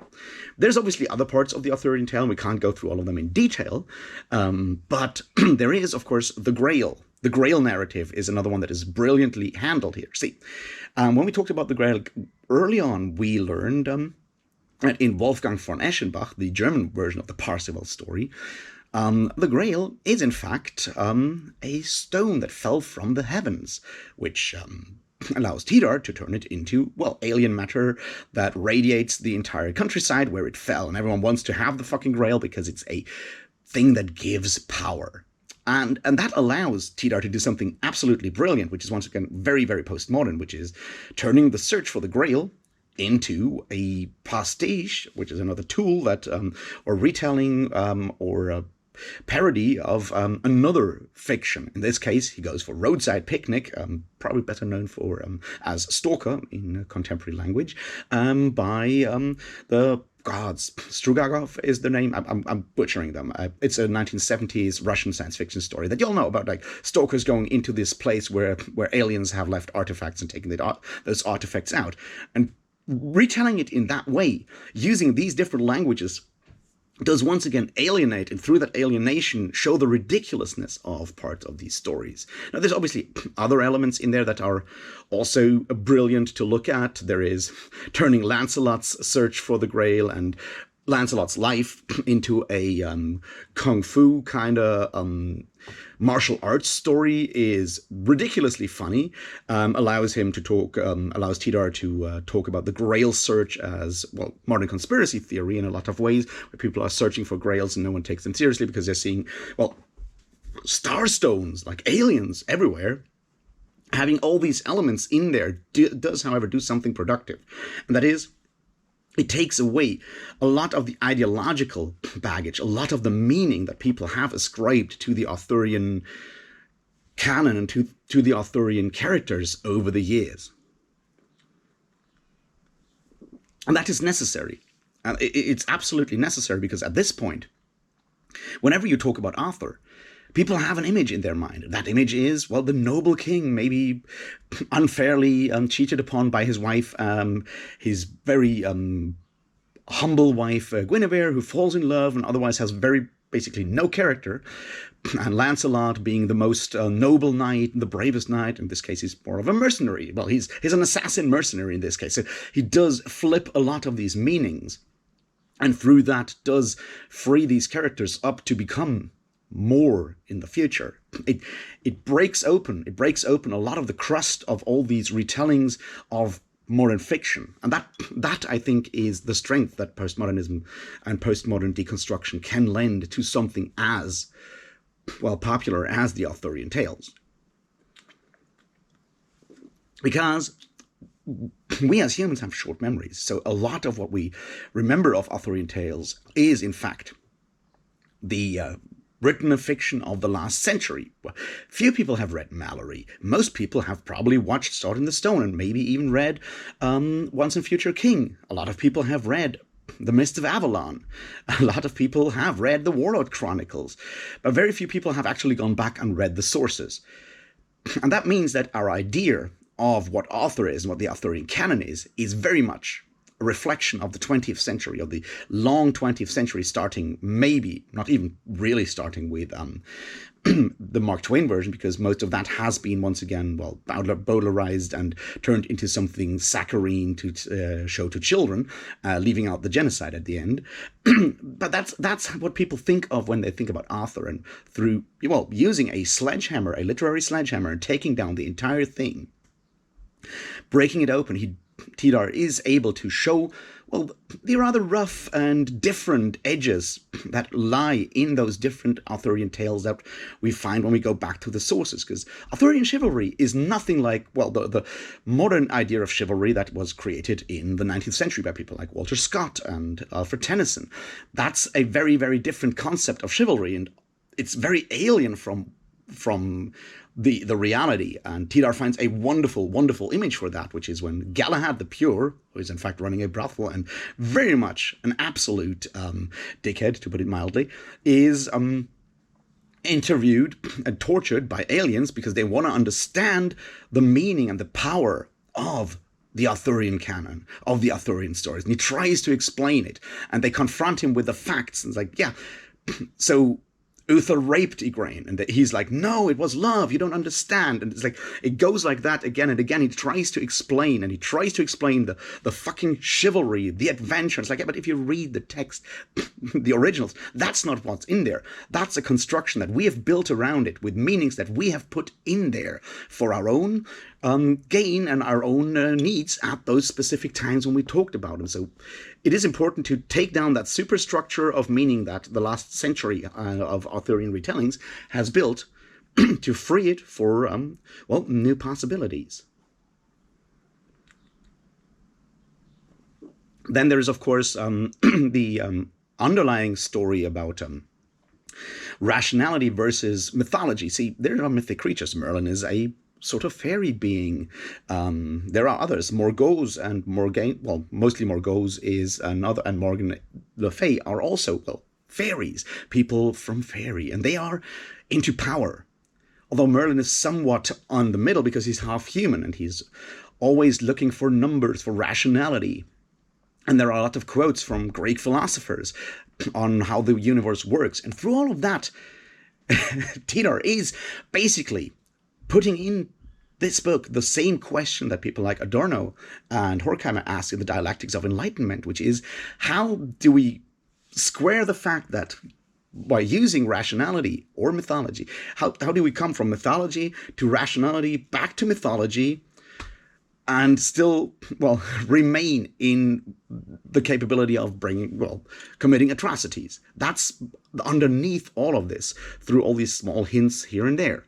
And at the same time, it's obviously also full of, well, cheap jokes of the funniest kind ever, and a lot of very deliberate swearing in this book, which does add to, well, to break that idea, that pathos and that patina of, well, almost stuffy patina that a lot of Arthurian retellings have. It's like, well, if someone like Gollo says to Arthur, "So fuck you," like a fuck your mother is, well, that's brutal. to put it mildly. But it's also brilliantly done, because it does deconstruct all of these ideas that we have built around the Arthurian canon, even in our more pseudo-realistic historical retellings. Even there, Arthur and Lancelot are still larger-than-life people, although, well, of course, Lancelot is a bit of a dickhead in Cornwell as well. But we have built them, we have infused them with ideas of characters and made them larger than life. And it's probably a good idea to take them down a peg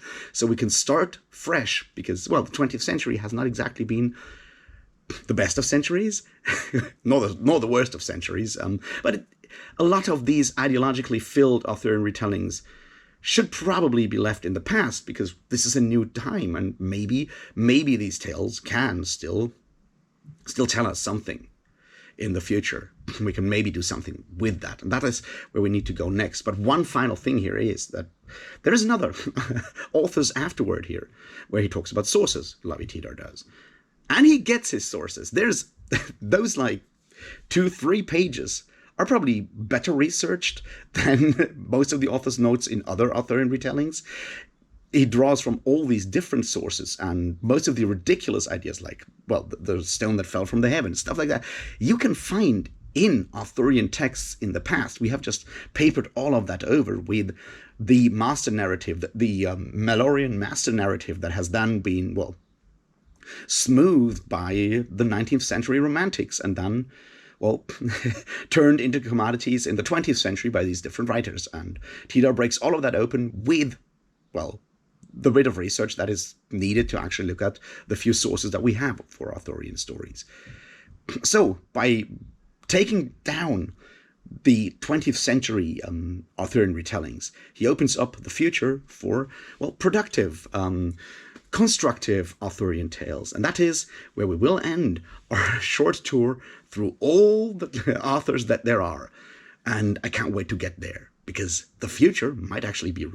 Well, after all these Arthurian atrocities, I thought we'll end our little tour on a positive note and have a glimpse at a possible future for Arthurian tales that have meaning. So let's talk a bit about Nicola Griffith's Spear. Cheers. Well, first things first. Spear was published last year, that is 2022, and it either comes as a wonderfully illustrated, or so I've been told, printed version, or as an audiobook narrated by Nicola Griffith herself, and I can highly recommend that one. It is beautiful, and we'll get into why the audiobook does work so well in a bit here. It's a short book, somewhere between novella and novel, depending on how you want to categorize those, but who cares? It is, in fact, even longer than the text that it is sort of almost slightly based upon. So, why do I think this is a possible productive future for Arthurian tales that takes a big break from what we talked about in the last couple of segments when we looked at different Arthurian retellings of the 19th and 20th and, well, also early 21st century? Well, let's start with the main thing. See, all of these retellings focused heavily on Arthur and on the main Arthurian story. Remember, back in the beginning when we started talking about this, how the Arthurian extended universe is a bit like a solar system?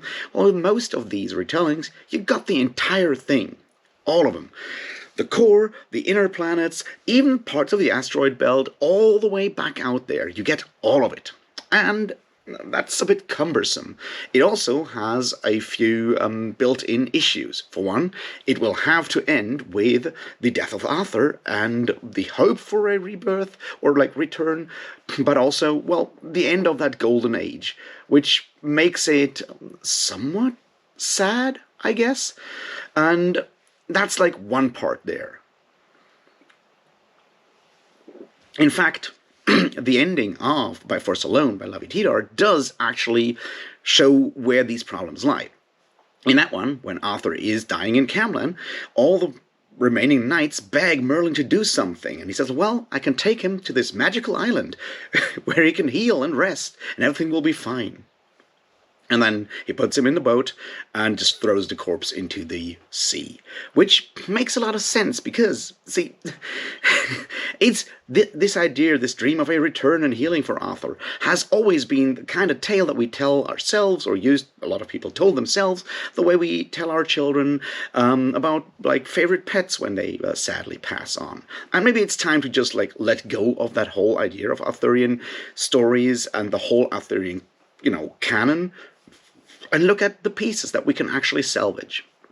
And that's exactly what happens here. See, J.R. Tolkien once talked about the cauldron of stories in his essay on fairy stories, where he says, like, over time, all these tales end up in this large cauldron. Cauldrons are obviously important for Arthurian tales, so I'll stick with that metaphor here. And we can just dip our ladle in and fish out something and build our own stories out of that.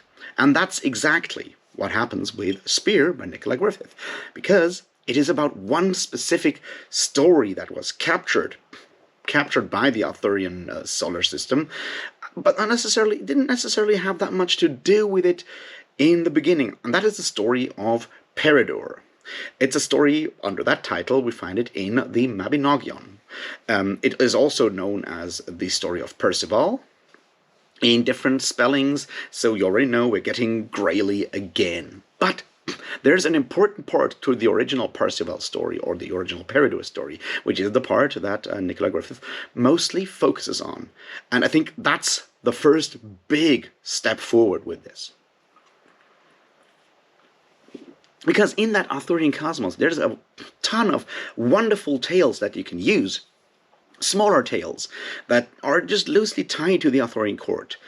The tale of Sir Gareth, or, well, Le Bon well, I can't speak French today. Beaumas, the beautiful hands. That's a story you can tell. It's a short story. It's a positive story in a way. The story of Sir Le Court Maltais, or the story of Gareth, not Gareth in this case, Geraint and Enid. You can tell those stories, and yeah, they are sort of in the Arthurian universe, but they're they're locked in. They're consistent stories, and you can just use those. So you get rid of a lot of the Arthurian baggage by just focusing on one specific character.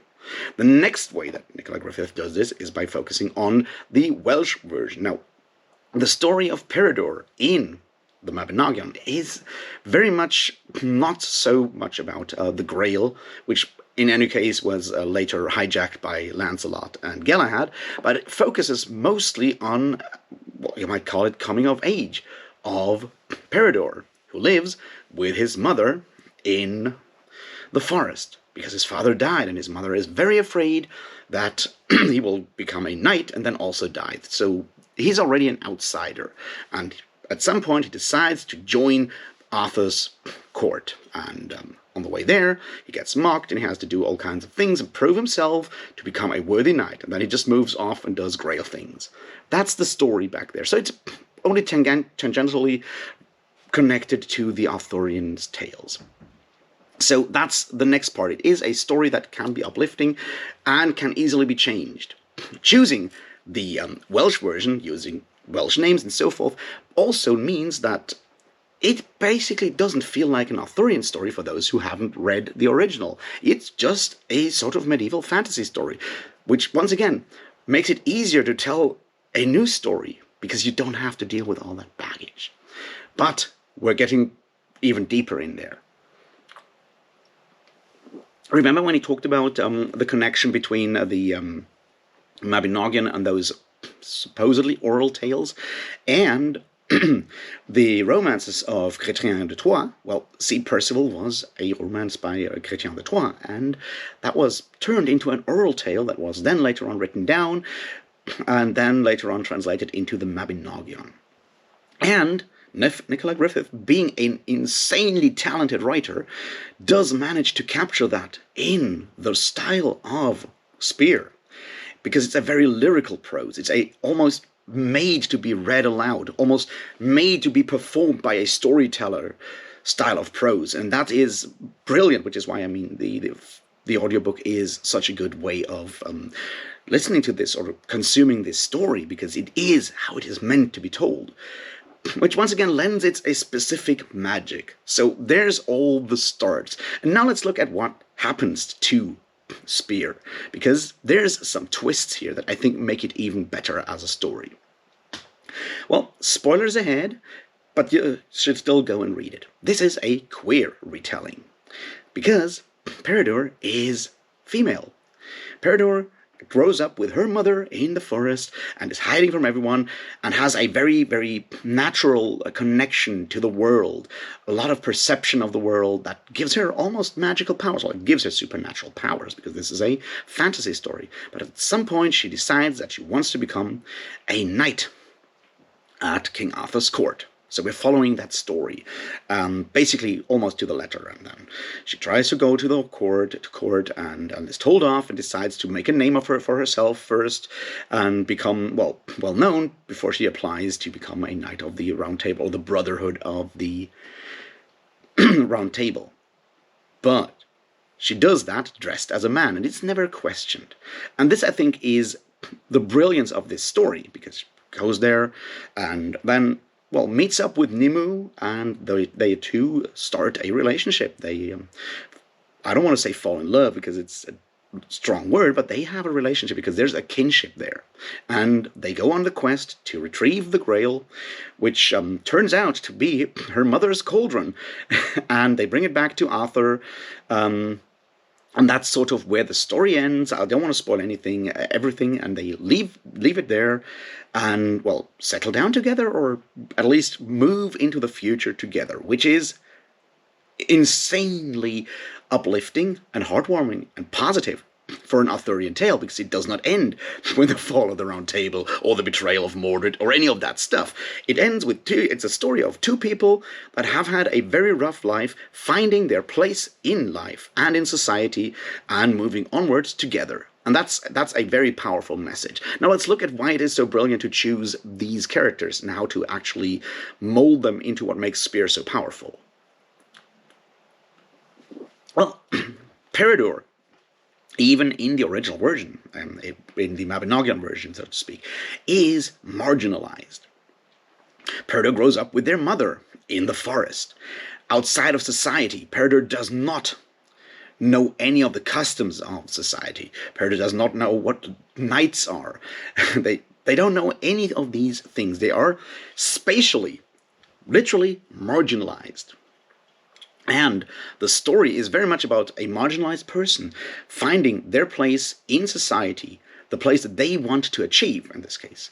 And that is why it's so brilliant to choose Peridor for that tale, because if you are female in a still patriarchal society, well, you'll have to fight a lot to find that place in society. So it's a perfect match in that regard to actually do something positive with a small element of an Arthurian tale.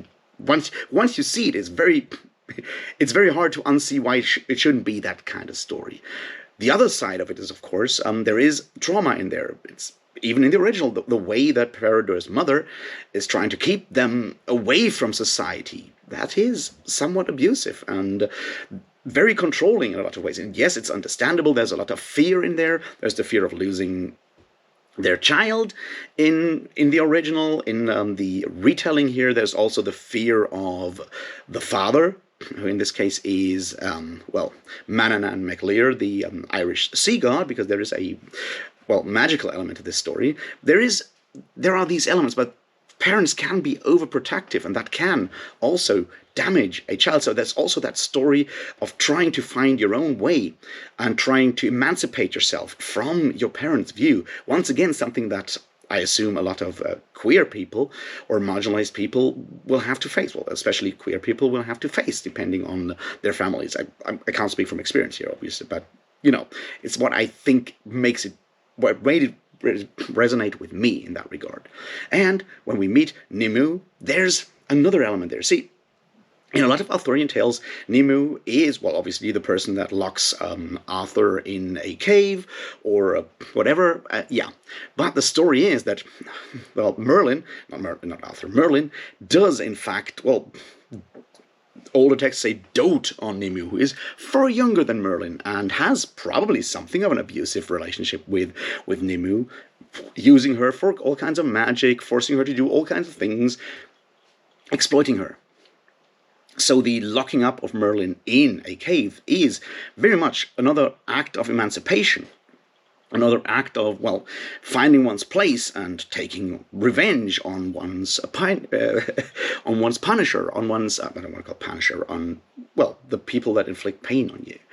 And so we have these two different damaged people, or people that come from very different backgrounds, that have been hard trying to find their place in society, and finding that place in society as, well, the court wizard and one of the best knights of the court, and recognizing each other in that regard, with their past that is slightly supernatural, that is also somewhat different from anyone else. They naturally bond and start a relationship. And that is once again, that is beautiful in exactly that way, that it does capture that sense of being different and then finding a kindred soul and moving forward. And that is, once again, that's the core of the story, and that's why I think it is so uplifting, because all of these details can be found in the Arthurian sources. But it takes a new lens, a new way of looking at the world that is seriously probably only possible within the last, well, 5, 6, 7 years, with a lot of progress being made when it comes to queer rights and queer recognition and so forth. And yeah, having that story, having that fantasy story that has always been very conservative in a lot of ways, having one part of that story taken and turned into something that can give hope to a very different group, making it more accessible, opening it up to new people. Yeah, that's wonderful. And that's only part of the brilliance of this book.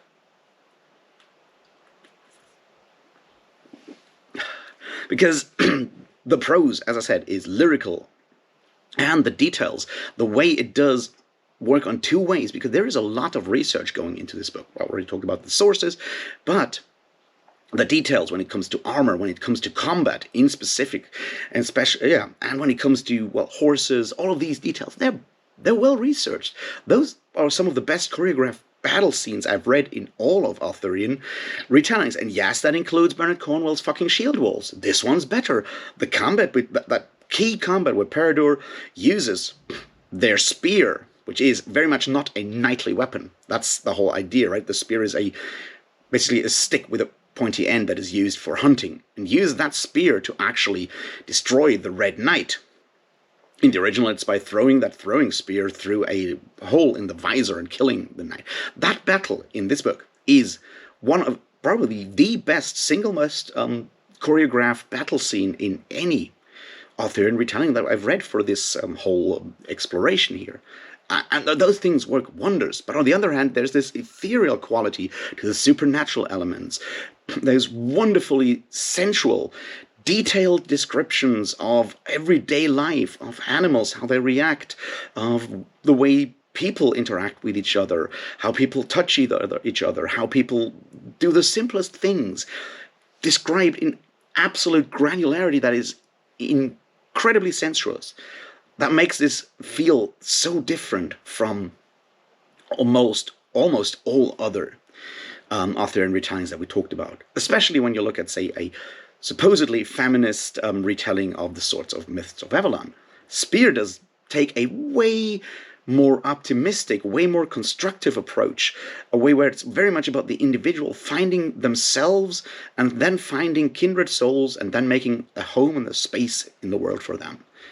And that's pure genius. And that's why I wanted to end this trip through Arthurian atrocities on a positive note, because it shows that it is possible to take these parts of the Arthurian tale that are brilliant and turn them into something hopeful, into something meaningful for people that were maybe excluded by these older, very British, very conservative, often very British and very white and very patriarchal, even in cases like the Myths of Avalon books, and making it accessible to new people, show them the wonder of these tales, because at their heart, a lot of these individual stories woven around King Arthur are actually brilliant.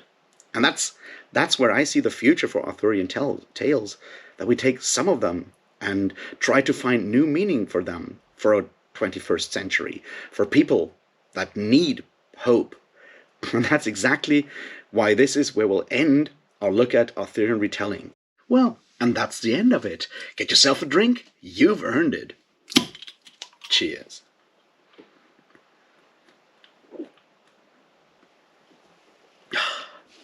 First of all, congratulations for making it this far. If you have, I am proud of you, and I have nothing but the uttermost respect for you. This was not what I expected when I started this project. See, I thought I'll just do another one of these wonderful Sunday school videos where I, talk about one specific legend and how it was adapted by different authors. Half an hour video, maybe. And then, as they say, the tale grew in the telling, and I fell into my hyperfocus, and, well, now we're like 20 books read, 4 hours video into this mess, and I have only scratched the surface of what I now know about King Arthur, and I hope I will never ever have to read anything about Arthur again, unless, maybe I'll, get inflamed by my passions again. We will see. Anyway, once again, thank you for sticking with me through all of this. My idea was to tell you and to show you all how, one legend can be changed over centuries, can be used for practically everything because stories are malleable, and how it's important to never trust people when they use a story that you may faintly remember as a legend or a myth. They are legends and myths, and though some people claim that they are based in reality and have historical precedence, maybe they don't, maybe they do. Who cares? It really doesn't matter at this point, and it's important to beware and be critical of people that try to lend their version of a story credibility by using, well, the comparison to historical sources or whatever. That's not how tale-telling, that's not how storytelling works. What it does is it takes, well, a story that maybe some people already dimly remember, and then you give it a new shape. You turn it into what you want it to be. You adapt it to your audience. You adapt it to the times you're in. You adapt it to a specific region, whatever it is, to make it fit and to make it work and to bring your point across. Because that's the other part. Stories are there to tell something, to get a message across. Any story is, by definition, always about getting a message across. And you may call that political, or you may choose not to. That depends on whether you think everything is political or not. But yes, there is always a message in there, and it's important to be aware of that, and not go like, well, this is just a story. No, there is no such thing as just a story. And that's something that I tried to explain and try to show with this way too long video. Also, of course, I got to talk a bit about medieval literature and medieval times and stuff like that, which is something I personally am interested in. And that's another lesson I hope you took from this. Like, don't take any modern author's word for this is medieval. Don't take their word for it. Most of them have no idea what they're talking about. There is no such thing as the Middle Ages. It's 1,000 years. Things were so different all over the place. That's another lesson that I hope you took away from this. Stories can be used for whatever we want.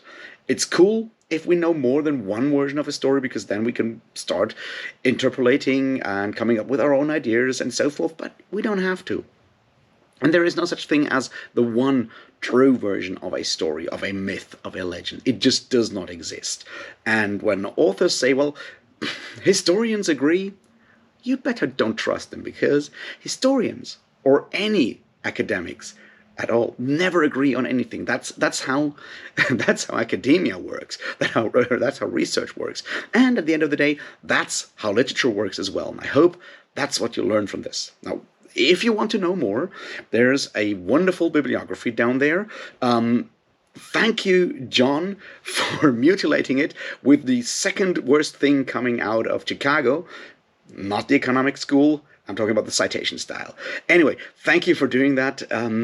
There are, well, all the books that I read for this. There's obviously more.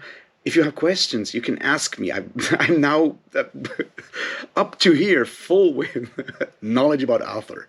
And I'm really glad it's over. I'm really, really glad. I also want to thank, well, once again, John, for watching a bunch of these videos in different versions and giving me feedback when I started losing all my faith into my ability to actually finish that and stopped being able to even judge whether something was good or not. Also, thank you, Paramita, for doing the same for one specific part. That is something I really, really appreciate. Sometimes I lose all my faith in my ability of doing anything, and it's great to have people that take their time and look at something that's not yet finished and give me feedback. I do really appreciate that a lot. So thank you very much for that. Also, thank you for all of those of you who have gone through all those wonderful weekly navel gazing when I always promised you that this will definitely be done. Yeah, I'm really not good with this. This took almost as long as building like the new airport in Berlin, which took like 12 years, 20 years? I have no idea. Point is, this took way longer than I thought, and I'm really, really sorry for getting on all your nerves in different Discord servers, wherever. I was like always complaining about this. I haven't been talking about anything but this stupid video for like months, and I'm the only one to blame. So those of you who have suffered, I apologize. I'm really, really, really sorry. And if you made it this far, thank you so very much from the bottom of my heart. Yeah, I can't even express how much I appreciate what you have gone through. Well, if you have made it this far, once again, thank you for actually watching this. I wasn't expecting that. Thank you very, very much. If you think someone might actually, benefit from this or learn something about Arthurian stories or whatever, then share it. I don't know, like, subscribe, do those things. I do appreciate it. If you feel like I'm actually, have done something valuable here and you want to, help me out, there's a Patreon. Thank you to all those people that are already patrons. I can't express my thanks for that either. I'm not good at thanking people, right? So anyway, point is, this took way too long. This is almost 4 hours of video. I hope I'll never, ever have to make a video of this length again. Yeah, it's over. I don't know. Just don't ever touch any swords and stones. It will end in disaster. And yeah, that's basically it. I'll be back with something really short, really soon. I promise. It won't take as long. And yeah, Sunday school will continue with normal Sunday school videos very, very soon. We'll have to come back with well, The Darkest Road by Guy Gabriel Kay, and I have ideas for that, but they won't be this big. I promise. Once again, thank you so very, very, very much, and I'll see you in the next one. And until then, well, cheers.